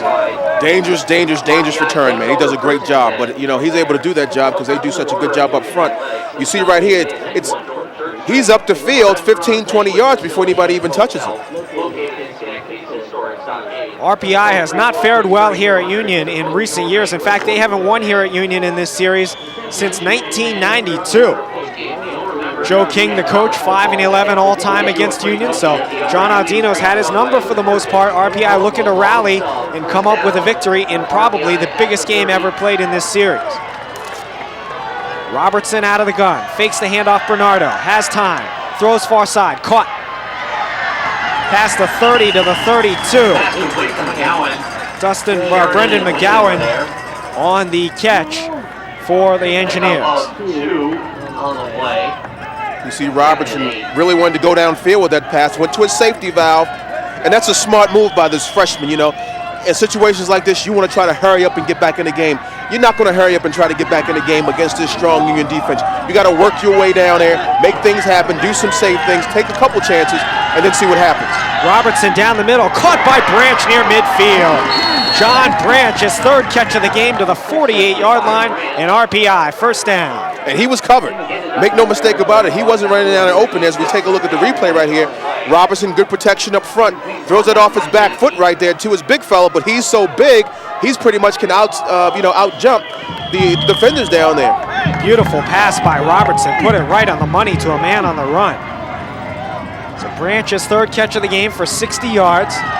McGowan leading the way, 6 catches, 72 yards. 1st and 10, handoff Bernardo. And not finding much. Bernardo has been bottled up here in the second half by the Union defense. Well, like I said, they must have made some adjustments. They've got a couple more guys in the box on this guy, which means they've got more guys up on the line of scrimmage, really spreading him out where there's not a lot of gaps in there. And it seems though they're being more patient in attacking him, whereby they're not giving him the gaps and the lanes to run through.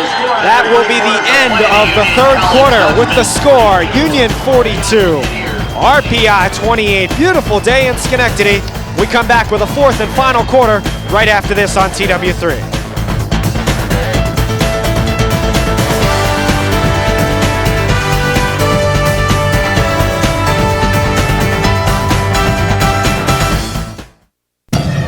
Things come together at Union College. Located in New York's capital region, Union blends a liberal arts education with science and technology. As a national leader in undergraduate research, we offer students a unique educational experience. Our international study program has one of the highest participation rates in the country.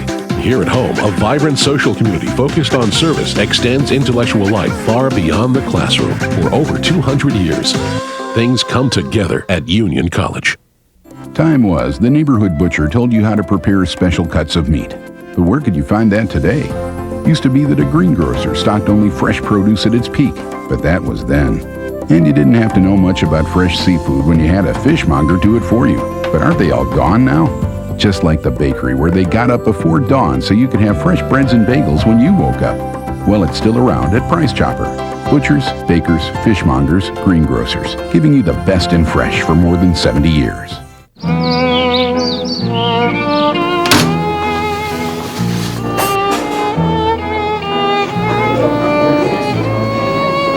Some rivalries never get old.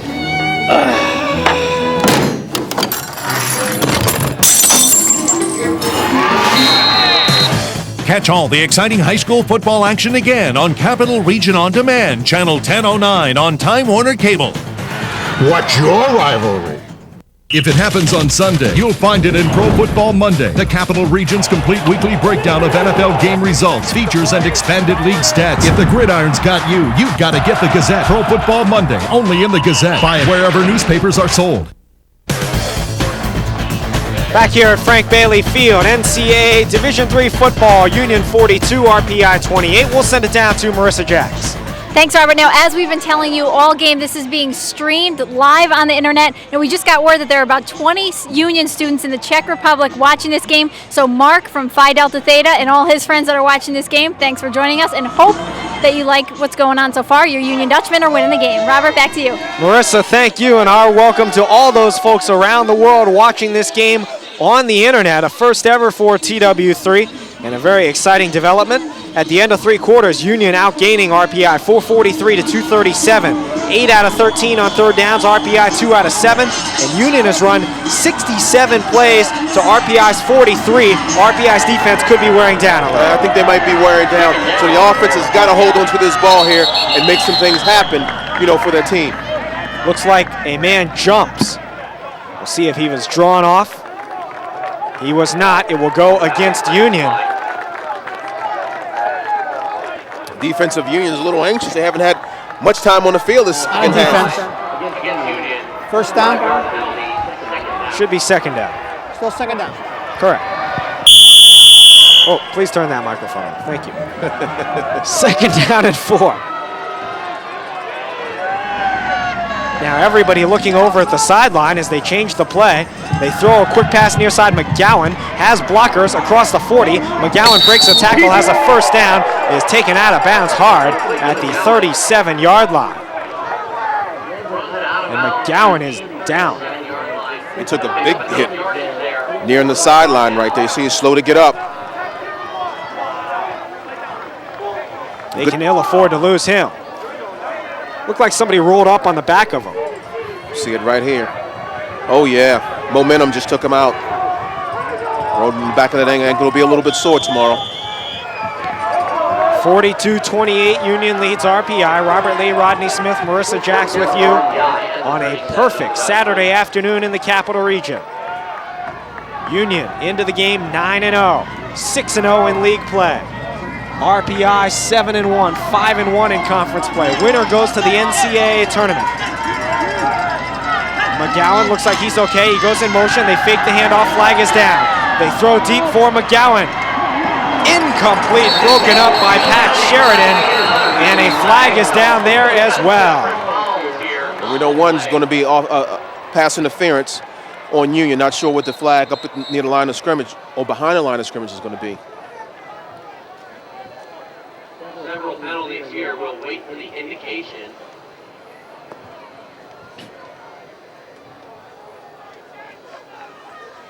So we'll get the call from Bill Mara. Illegal shift against RPI, and then pass interference. The 2 penalties will offset, so it will remain first down and 10. Legal shift on the offense. Pass interference on the defense. Replayed it down. So the play never happened, although it did take a little bit of time off the clock. 14:47 left to go. See, RPI was trying to stretch the field, get that ball down the field. Blitz coming from the corner. They hand it off. Bernardo busts through the line for one of his best carries of the second half. Takes it to the 30-yard line. Showed good acceleration on that play. Sort of a play designed to sort of fake it to the right, then come back to the left. And Bernardo did a good job getting behind the line and turning that corner.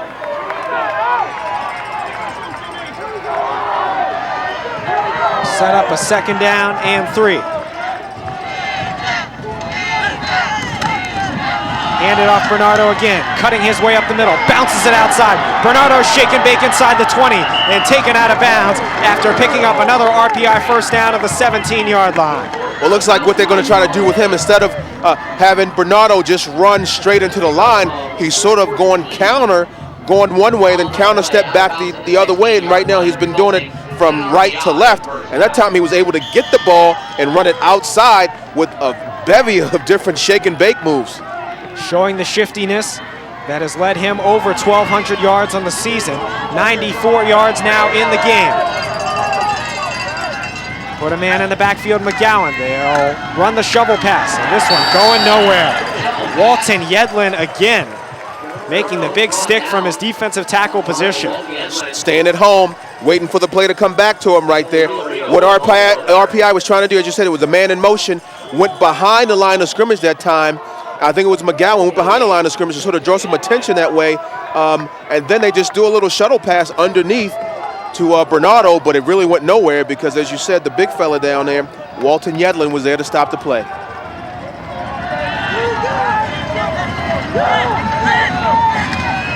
It'll be Robertson on the run, and he doesn't find much. Guess who on the tackle? Walton Yedlin, senior from Seattle, Washington, having himself a game. They're having a great game. Hope the folks out in Washington are streaming in. Couple players out here from the state of Washington. Indeed. There's another player from Kent, Washington, we mentioned earlier.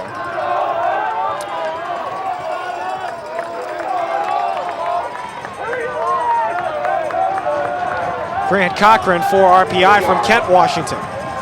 Thanks to Kevin Beatty there. 3rd down and 7. Robertson, plenty of time, throws over the middle. McGowan takes a huge hit and makes the catch inside the 5. Good patience by the quarterback that time. Robertson, the young freshman, you see him back here getting the ball out of the shotgun, just waiting for his receiver to open up. Dangerous pass, as you saw a defender just sitting there waiting on it. The defender didn't break on the ball, thought maybe he had an easy interception, but he came up and delivered the pop that time on McGowan.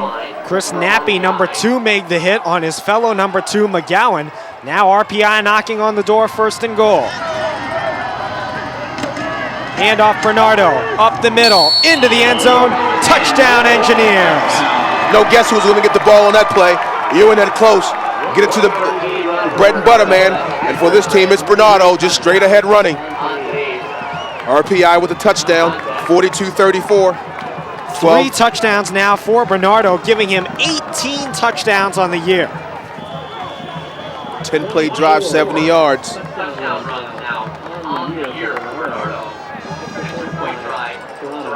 Extra point, and this is huge here. Toronto has got to put this up and through to keep them within 7. Hold is down, kick is up. And it is good. So a 12:25 left to go. More fireworks from RPI. They drive it down the field and score, and they now trail 42-35.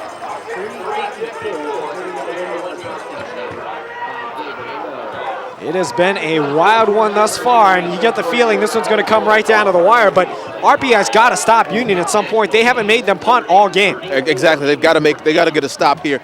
Be great if they can get a turnover in Union's side of the field. Take a look at the scoring drive.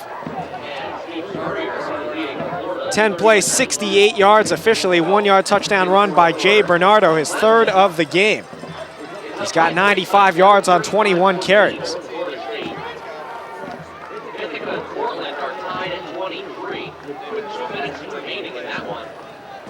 So it will be RPI to kick it away. Sheridan back deep to receive along with Simone.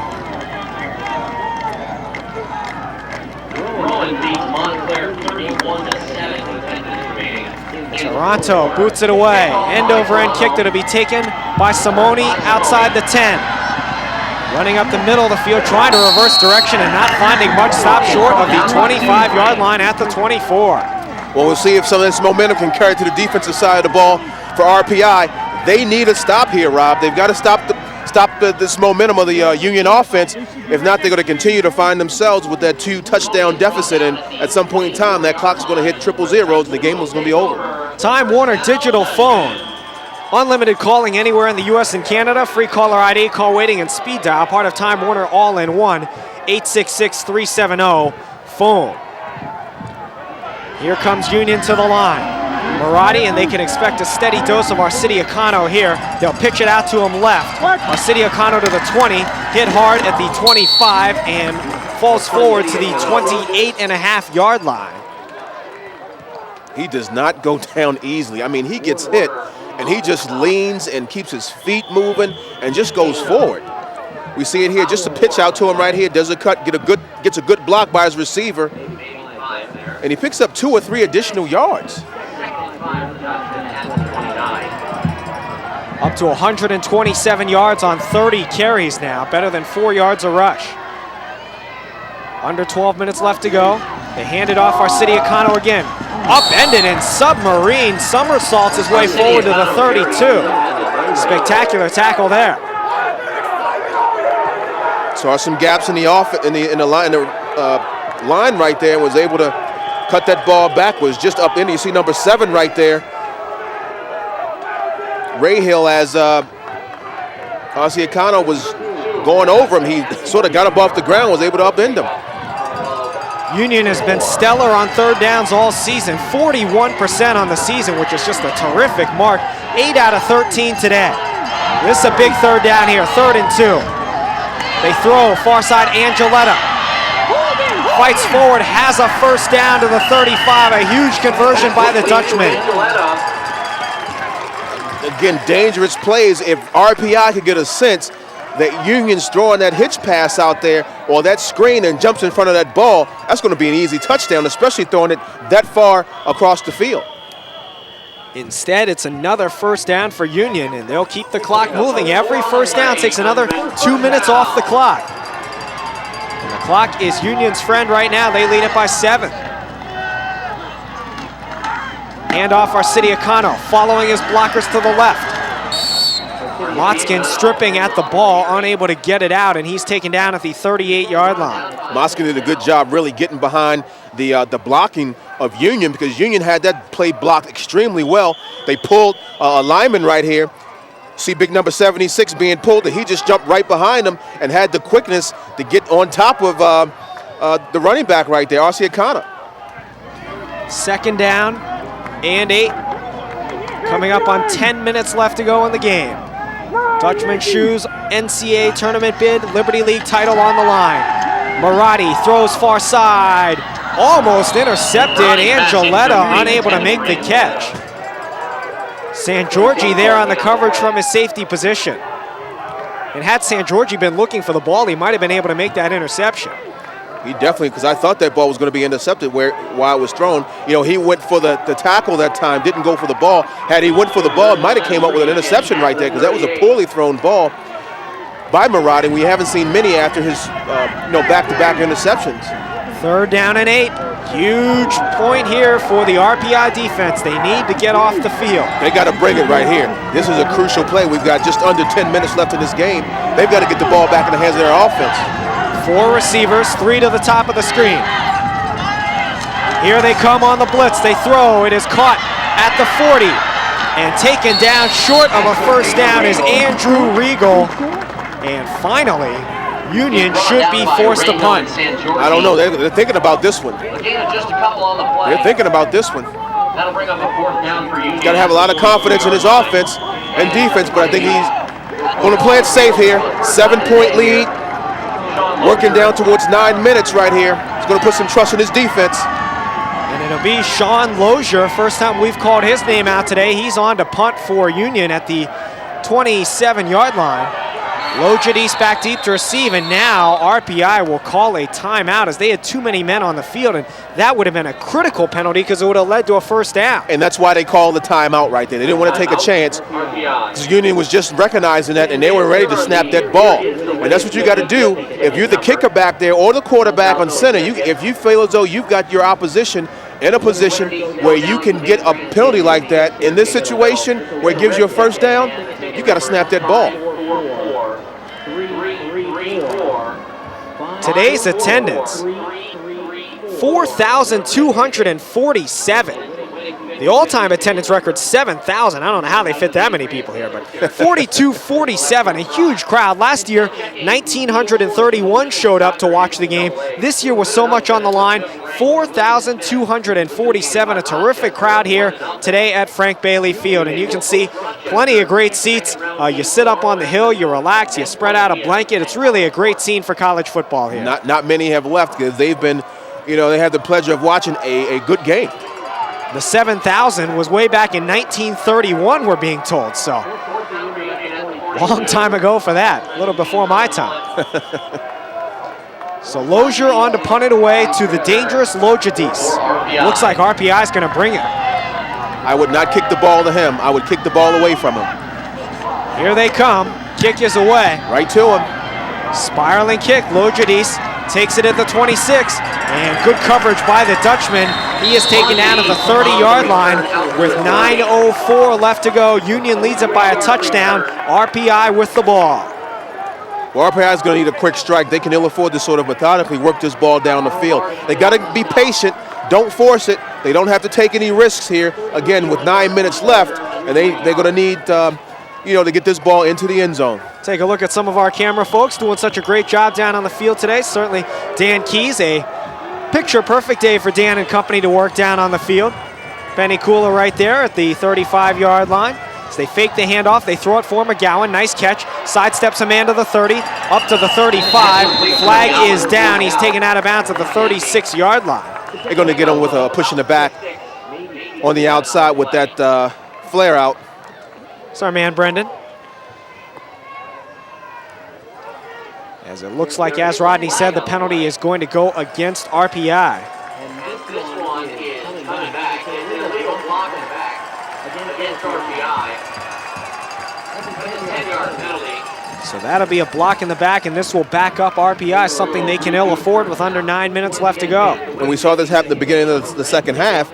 They started off with a couple of procedure calls, and it sort of stalled their drive. Couldn't get much going, although they came back later on in this half, and they did finally punch the ball into the end zone. So before they can score a touchdown, they've got to pick up this first down. It's 1st and 20. Take a look at the rough man, along with Matt Torty, our cameraman in the background. Rough cam. The man, the myth, the legend. 4 receivers in the game. Robertson back to pass. Throws behind his intended receiver, Bernardo. And another flag is down, apparently. No, there is not. Definitely threw that ball behind the receiver that time. The receiver was Bernardo. So to be 2nd down and 20, they've got to get it all the way out to the 40-yard line. This young freshman will be tested here.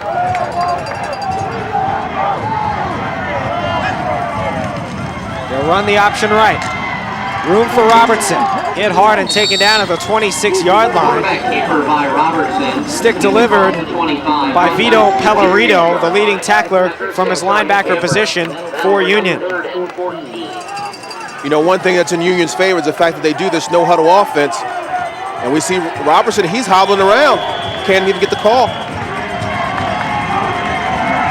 A little shaken up after that play. See him hopping around.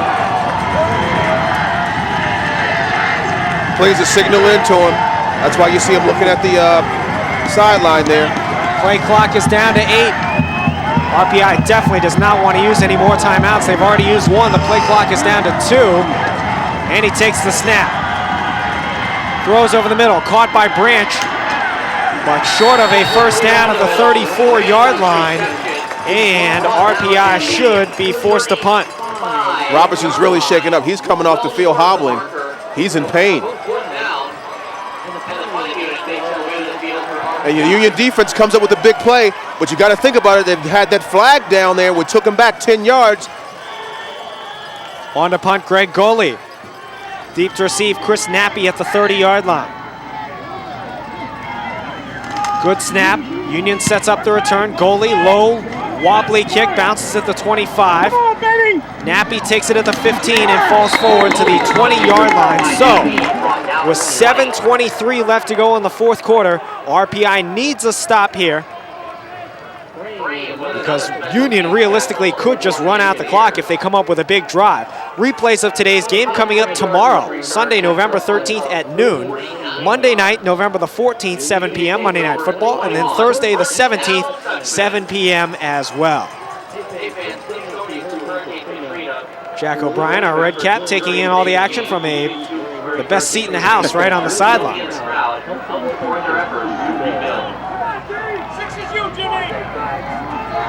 Look for Union to probably run the ball here with Arcidiacono. He's the deep back. They hand it off to him. Picks his way over the right side, leaps over a man. Good gain on first down to the 27-yard line. Well, that's what they want right here. They want to run the ball, get about 4 or 5 yards a pop. What that's going to do is keep that clock rolling, and that's what they want to have happen. They want to have that clock just run. They don't want to have to put that ball in the air. They put the ball in the air, they're going to risk a turnover, interception, and if the balls drop, it's going to stop the clock. So if they can run the ball and just have the clock continue to roll, they would be more than happy.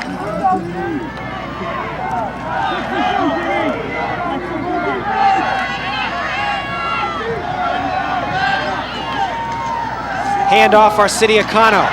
First down past the 30 to the 34, and the clock will continue to run with Union out to the 34-yard line and a fresh set of downs.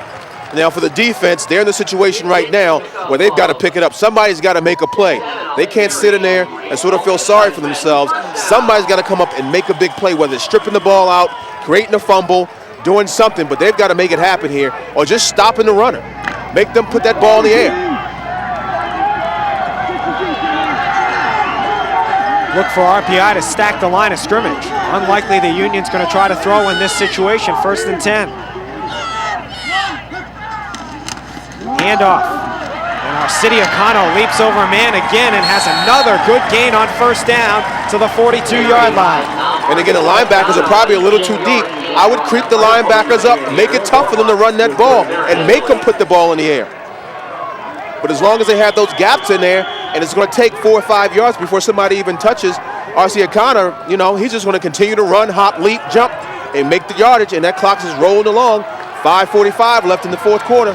This offensive line, which has been so dominant all year, 4 seniors and a junior, starting to assert themselves here, wearing down the RPI defense.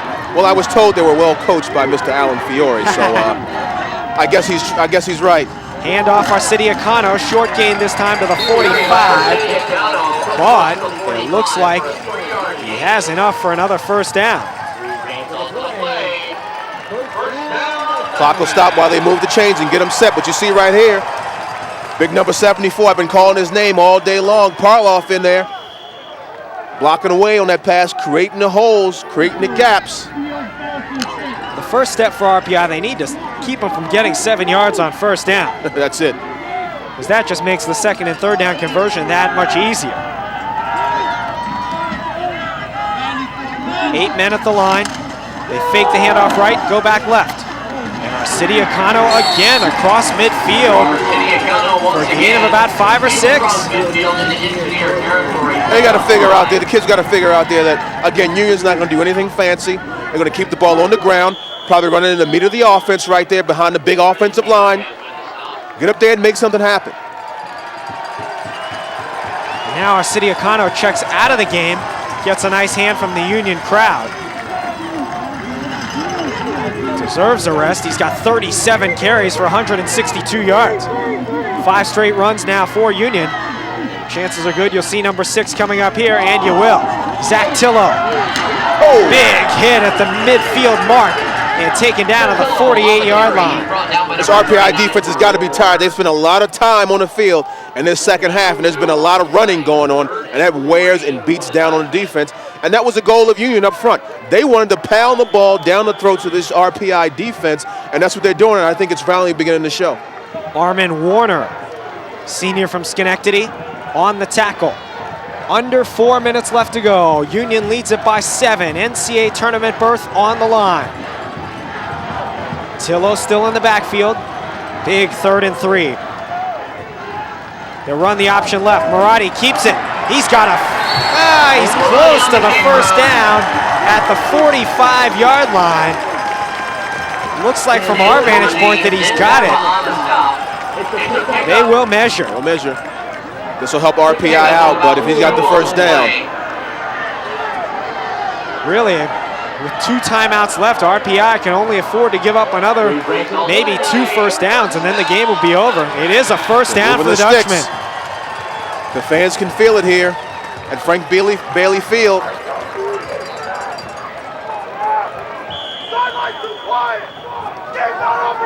Let's quickly send it down to Marissa. Thanks, guys. Now, the officials here are doing a great job today. We want to talk about one in particular. Bill Mara turned 70 last year after 44 years of officiating. He's calling it quits after today's game, and what a way to go out. Robert, back to you. Big game for Bill, and he's doing a great job, as is Arcidia Cano, who busts into the secondary, stiff arms a man to the 20, inside the 10, to the 5, touchdown! Tom Arcidia Cano from 45 yards out, and that could do it. Union leads it by 13. I've been calling him big time all day long here, Rob, and he showed why right there. Did an excellent, fantastic job running that ball up the middle, and when he got the ball into the open field right there, he was shaking off runners, blockers back and forth. Look at him right there. A fantastic cut right there using the vision, and that stiff arm has paid big dividends for him all day long. You can't try to push that guy out of bounds. You got to lay the wood on him, number 13. Go at him and hit him. Extra point is up, and it is good. 3:01 left to go. Union 49, RPI 35, Tom Arcidia Cano, 38 carries, 207 yards and 2 touchdowns. Big time run right there. And again, credit that offensive line. They made it happen. He took 4 or 5 steps and he was in the secondary. And you see him right here. He's just pushing people off. Get away from me. Told Tim Frame to get away from him. The safety unable to make the tackle, number 25, as Arcidia Cano could have been the straw that broke the camel's back right there with a big 45-yard touchdown run. 8-play, 79-yard drive. And that was just what the doctor ordered for Union right there. So now RPI needs to score quickly, recover an onside kick, and score again just to tie the game. Now Union's got to be careful. They can't relax because this game is not over. And you know a Joe King team is not going to quit, is not going to give up. They're going to continue to fight.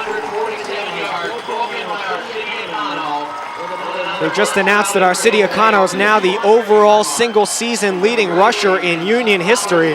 He's still a ways off, about 500 yards away from being their career rushing leader, but he is only a junior, so barring an injury, he will be their career rushing leader sometime next year. Kick is away, low end over end kick. Lojadis takes it to the 20, to the 30, 35, 40. And a good return for Lojadis to the 42-yard line, so 58 yards to go for RPI to score a touchdown. 49 yards, 49-point output. Well, you'll definitely see RPI in the spread running that West Coast. They may have a draw in there to keep the offense, keep the defense honest, and maybe pick up some big chunks of yards, but for the most part, you're going to see them putting this ball in the air. They got to fill it up. They got to score quick. 2:56 left to go. Robertson. They throw it to McGowan. McGowan breaking tackles past the 50 to the 49. Enough to the 48, we should say. Enough for close to a first down. It is enough for a first down, according to Bill Mara. That helps RP out because they'll stop the clock while they move the chains. They can get their play in, get the play called, and be ready to go as the clock starts, 2:45. Robertson feeling the pressure. Throws, caught by Bernardo at the 45, and he gets out of bounds wisely to stop the clock. Good play by Robertson, who continues to limp. And guess who was in the backfield that time? Big number 91, Walton Yedlin. He has been all over the place.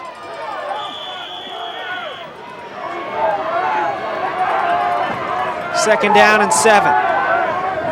Desperation time for RPI. Throws over the middle, tipped in the air, incomplete. Tipped up by Vito Pellerito, number 43, and Sheridan could not reverse direction in time to make the interception. He felt that one. Sheridan felt that one, thought he had it. Dangerous pass right there. As that ball was almost intercepted, and had the ball been intercepted, it would have been lights out at that point. As you can see, the lights are on, though, here at Frank Bailey Field. It'll be 3rd down and 7, obvious 4-down territory. for RPI. Robertson has time, throws, caught by Branch. Trying to get away from a man, cannot. Brought down to the 43, and the clock will continue to run. And that's RPI's enemy right now. It's that clock. That'll bring up a fourth down for RPI at the 43-yard line. Now timeout is called, we would imagine, by RPI, and it is their second. Union fans, don't forget to pick up tomorrow's Daily Gazette to read about today's game and all of your favorite Union sports teams. It's been a fine game on both sides of the ball. It's a shame that somebody has to lose this game here, but I mean, these teams have put on a fine show for all the supporters and alumni that have come out to watch this game. Liberty League did a good job of putting this game as the last one at the end of the year, and you see when the replays of this game will be shown again Sunday at 12 p.m., Monday, November 14th at 7 p.m., and again Thursday, November 17th at 7 p.m. Or anytime at Capital Region On Demand, channel 1009. Is that Pete Dudley down there? 49-35, Union with the lead. Hey, Pete. And this is the game for RPI. They must convert here, 4th down and 5.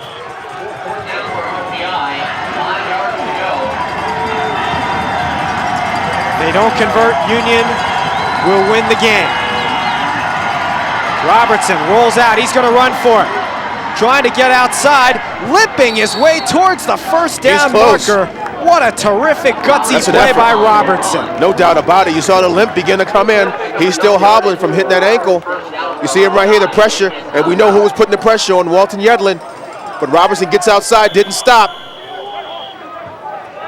And he was able to pick that first down up. He got it, so RPI stays alive on the effort by Robertson.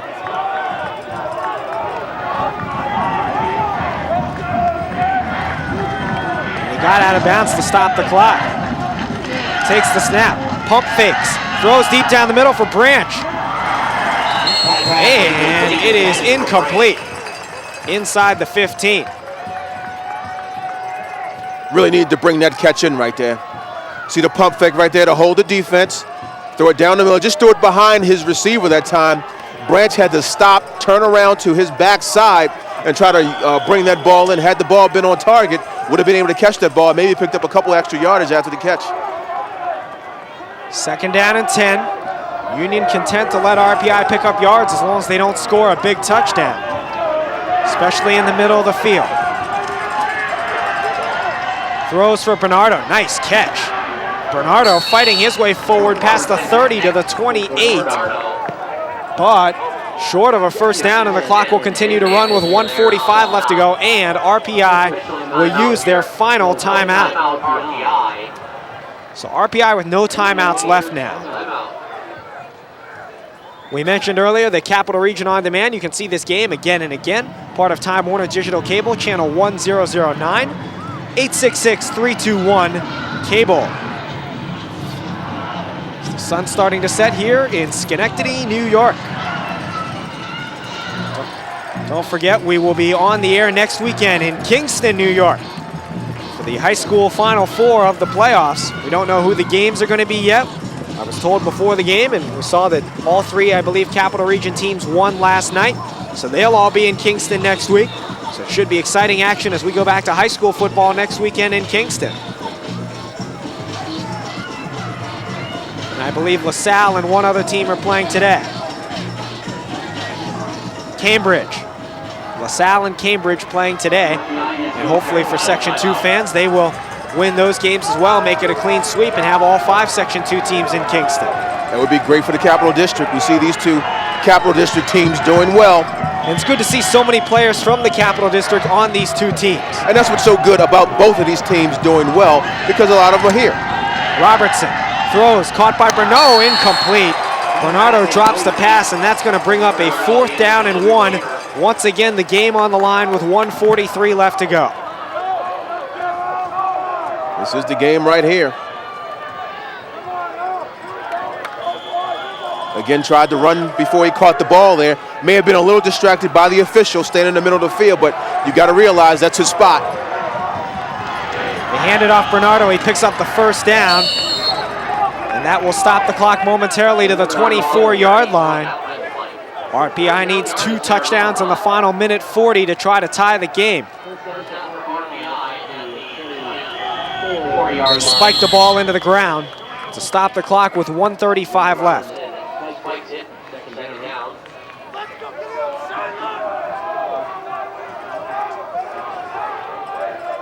See some of the RPI fans right there, probably former football players, it looks like.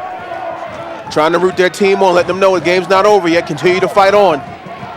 Union led 35-28 at the half. They have scored 2 touchdowns to RPI's 1 here in the second half. Robertson back to pass. Throws deep down the near side of the field, out of bounds. Intended for Drew Utschig, but overthrown. And it'll be now 3rd down with 1:29 left to go. Tried to hit that deep fade that time. Just had a little bit too much juice on the ball, did Robertson, on that throw. Would have to been a perfect throw because there was great coverage down there on the right side by Davis for Union.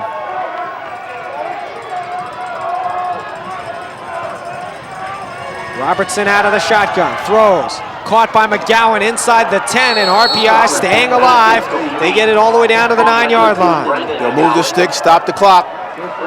They'll probably down the ball again. And they will. McGowan now 11 catches, 119 yards. Robertson 21 of 35, 225 and a touchdown. Very, very impressed with this freshman. I'm going to really look forward to watching this guy over the next 3 years and watch his development. Absolutely. He's going to be, both these teams, their offenses are going to be almost intact next year. Robertson back to pass, throws the fade far side of the field. Caught, touchdown! RPI, Evan Savusli, the freshman, makes a super catch from 8 yards out, and RPI staying alive. They're down by 8. And again, when you got a big target out there like that, you can throw the ball to that can get up. Hey, I'll tell you what, you get the ball out there and let him just go up and get it. At 6'3", that's a big target to throw the ball to, and you saw what the result would be right here. He just out-jumps the defender, number 28. Extra point, Toronto on to try it. Both kickers in this game with the number 99. Bet you'll never see that again. The kick is up, it is good. So now it's 49-42. This game has just been everything we asked for and more. Now RPI will try an onside kick with 1:16 left. And you almost just feel like with the way this game has gone, they're destined to recover. They might get it and get it into the end zone. Yep, this one's coming down to the wire. But an onside kick, always a dicey proposition. Very low success rate more often than not. Scoring a lot of push-ups. It is. Come on, Greg Bobby, get out of the truck, get out, do some push-ups. 14-play, 58-yard drive, 9-yard touchdown pass by Robertson. 49-42 with 1:16 left to go, and RPI is going to kick it to the far side of the field. Union will bring on their so-called hands team. Yeah, you'll see the hands team up there for Union. That means that you're going to see a lot of receivers, running backs, reserve quarterbacks up there, guys with great hands who are accustomed to handling the ball, where normally you're going to see a lot of linemen up there. And as you can see, there's not many Union guys back. Usually they have one guy deep, but the deepest player for Union's at the 30. So, I mean, I think they're going to kick a conventional onside kick here, but Union with a little bit of an unconventional recovery formation. Here's the kick. It's a good one. It's in the air. It's recovered out of bounds, I think, by RPI. Almost a perfect kick by Toronto. I don't know, did he get that? Did it hit? See the replay, just a great kick. You got a lot of air on that ball right there. It looks like it hit an RPI player before it went 10 yards. It was definitely recovered by Kevin Jordan for Rensselaer. If it hit an RPI player before it went 10 yards, then it'll be Union ball. It's an illegal procedure for a kick out of bounds. Union takes over. I don't know. They're going to say well, we'll get the call out of bounds. It's a legal procedure for Union's ball at the out of bounds spot. So that should do it. It looked like it did hit that up man for, one of the cover guys for RPI. So that should just about do it. A couple of knees from Union, and they will take home the Dutchman Shoes trophy and complete an undefeated regular season. Liberty League champs. Don't forget, this is not the only Union College sporting events we'll be covering this year. Union College hockey coming up on TW3, January 13th against Clarkson, and then in February against Yale and Cornell. And we'll have Siena and UAlbany basketball throughout the winter as well.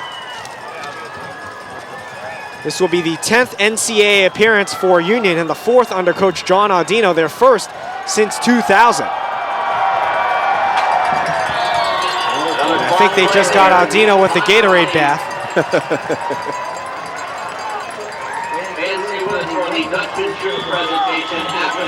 I'm sure it's pretty chilly, but with all the excitement of winning this game, sort of takes off that chill. They'll have to go one more time as we got 15 seconds on the play clock and 21 on the game clock. This will be Union's second 10-win season. The 1989 team went 13-1 and lost in the national championship. As they will take one more knee, and that will do it. The perfect season complete. What a game, folks. Union 49, RPI 42. Union finishes the undefeated season. They go 10-0 in the regular season. Just a fantastic game. It is a shame that one of these teams will walk off the field losing the game. But it was just a great show, great teamwork by both teams. And we saw RPI, they did not give up, until this whistle sounded at the end. This could be the last game for RPI. Union will definitely move on to play. The NCAA field will be announced on ESPN News on Sunday between 1 and 1:30. RPI could receive an at-large bid. Their record is now 7-2. It would be the 4th time in history, all under Joe King. They'll probably get a bid to the ECAC, which I'm sure they'll probably accept. But a terrific game, 49-42 the final, a shootout that really lived up to expectations. Just a terrific ball game between great student athletes here in the Capital Region as we go down to Marissa with the winning coach. Thanks, guys. I'm here with Coach Audino. Now, Coach, you win the league title. You guys are going to the NCAAs. You get the shoes back, an undefeated season. How do you feel right now? Feel great. Couldn't be any better. I'm real proud of the kids. And, hey, we answered the bell every time we had to, and I thought we did what we had to do. These guys are real good. They got a potent offense, and, we came out in the second half, and we're able to control the clock a little bit. All right, now you guys came through with some big third down conversions. You took a lot of time off the clock there in the second half especially. How do you think you played offensively? Well, I thought offensively we did a real good job, and, the kids and the coaches should be commended. Thomas really played a great game. He ran excellent in the second half, and he looked like he did all year long, which is great. Now, defensively, this is the most points that you guys have given up all season, but this is a really tough RPI team. Is that a concern for you going into the postseason now? Well, just the offense that they have and the way that they spread you out, it's tough to give up. We gave them some points, too, and it's tough to defend them. I mean, they got a great offense. They really do. All right, Coach Audino, congratulations. Good luck in the postseason. Robert, back to you. Will be announced live on ESPN News Sunday between 1 and 1:30 p.m.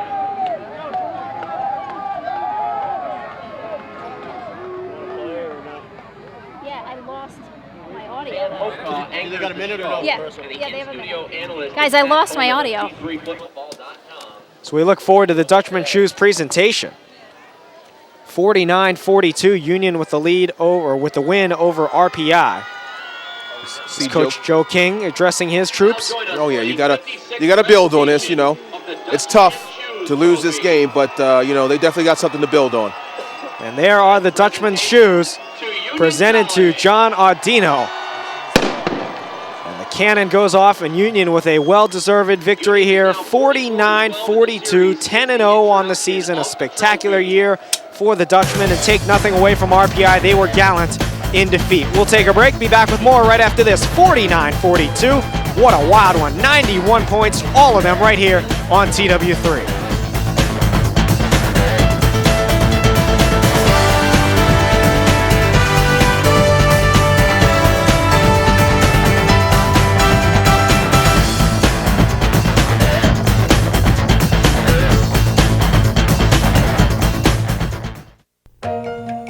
One word to reinvent education.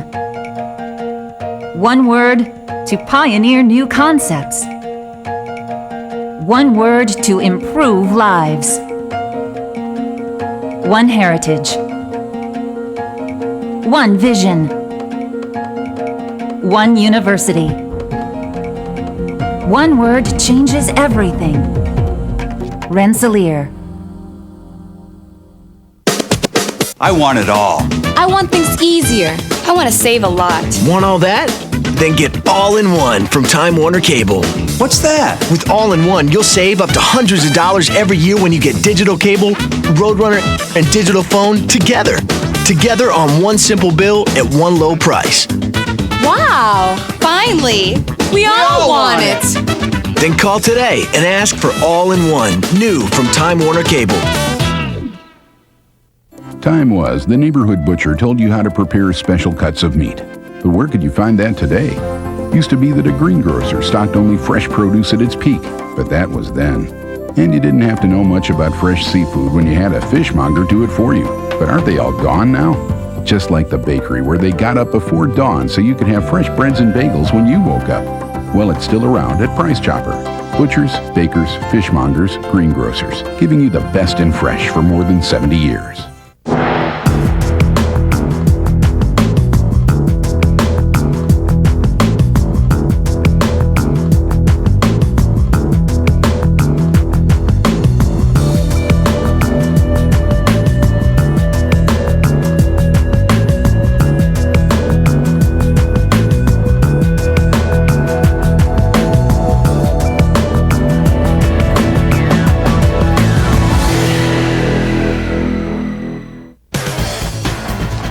Union continues to celebrate on the field. They win the Dutchman Shoes trophy 49-42 over RPI. They win the Liberty League championship. They gain the league's automatic berth to the NCAA Tournament along with Rodney Smith. Robert Lee back with you high atop the Phi Delta Theta balcony here at Union College. Beautiful view behind us as the sun beginning to set. And Rodney, it was a beautiful day for the Union offense. RPI couldn't stop them. It was a good day. You know, both teams, again, I've said it, it's a shame that one of these teams had to walk off the field losing this game. They executed well. Good, hard football, smart football, and you expect nothing less from these two teams. Did I hear we're going to go down to Marissa? Let's go down to Marissa. Thanks, guys. We're here with Tom Arcidiacono. Now, you had a great game. You broke the single-season rushing record today. How do you feel you played? I'm just happy we got the win. This is everything we wanted at the beginning of the season. We wanted to go 10-0, and to finish against our rival and get the win we got today, it just feels special. Now, what does it mean? You guys are going to the NCAAs, you get the shoes, you got the league title, but what does it mean to you as a player here? I'm just really proud of us. I mean, when I came here, there was talks that the program was, not what it used to be, and when I was a freshman, RPI had a special season, and we got beat by them pretty good for the shoes that year, and it just feels good that we got an opportunity to do some special things now in the playoffs. So I'm just proud of the guys I play with. I'm proud of the coaches, and we're not done yet. So absolutely, you're not done yet. But what do you guys have to do to keep this streak going and keep undefeated?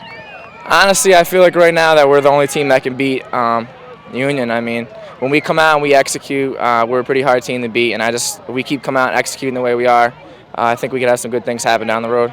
All right, Tom, congratulations and good luck in the postseason. Robert, so much fun to watch him play. Back over to you guys. Marissa, thank you, and a great job down there on the field all day as we take a look at some of the second half highlights. Not as many as there were in the first half, but it had been almost impossible. A fumble by Robertson here. This was a big play early in the second half. A fumble by Robertson recovered by Union, and they took over first down and 10. And then late in the third quarter, a 4-yard touchdown run by Marotti. Well, Marotti came back, again, after having those early interceptions. Did a good job, was very determined, punched that ball into the end zone. Made it 42-28. Then Bernardo, a 14-yard run. Nice shake and bake here, showing the shiftiness of a great running back. Picked up a first down for RPI. And Bernardo would finish it off with his third touchdown run of the day from 1 yard out. Bernardo had a super game as well, made it 42-35. But the backbreaker, Arcidiacono, going over 200 yards with this run here. A big 45-yard run again. He got in the middle of the field, and the rest was all on his own, shedding blockers, pushing them off, and just making his way into the end zone. That's a tough kid right there. Tough runners both for both teams. 9:35 was the score at that point. Robertson with the scramble to pick up the first down, keeping the desperation drive alive. Robertson, who was injured in the game, battled on gallantly, and then a touchdown pass to Savasli made it 49-42 the final score. We look at the final stats. Look at those yards. 538 yards for Union, 357 for RPI. Just a terrific game. Passing yards pretty even. Union ran the ball for 236 yards. You see Bernardo, 3 scores. Arcidiacano, 207 and 2 scores. And really, Union's ability to run the ball was really what made the difference. It really made the difference, especially because it helped to settle down Maradi after throwing those 2 interceptions. And as I talked about, turnovers. Turnovers were going to be the key. Union came into the game plus 12 in turnovers. They did win the turnover battle. They had 2, and RPI had 3, and that third one was costly. Rodney, a pleasure working with you again, and we'll look forward to seeing you down the road. Hey, it's good to be back again, man. For Rodney Smith and Marissa Jacks, we did want to thank the athletic directors at each school, Jim McLaughlin for Union and Ken Ralph for RPI, sports information directors Kevin Beatty for RPI, Eric McDowell for Union, a great job by them. Brett Kula, our director, Greg Bobbitt, our producer. For Marissa Jacks, Rodney Smith, Robert Lee saying so long. We'll see you again next weekend from Kingston, right here on TW3.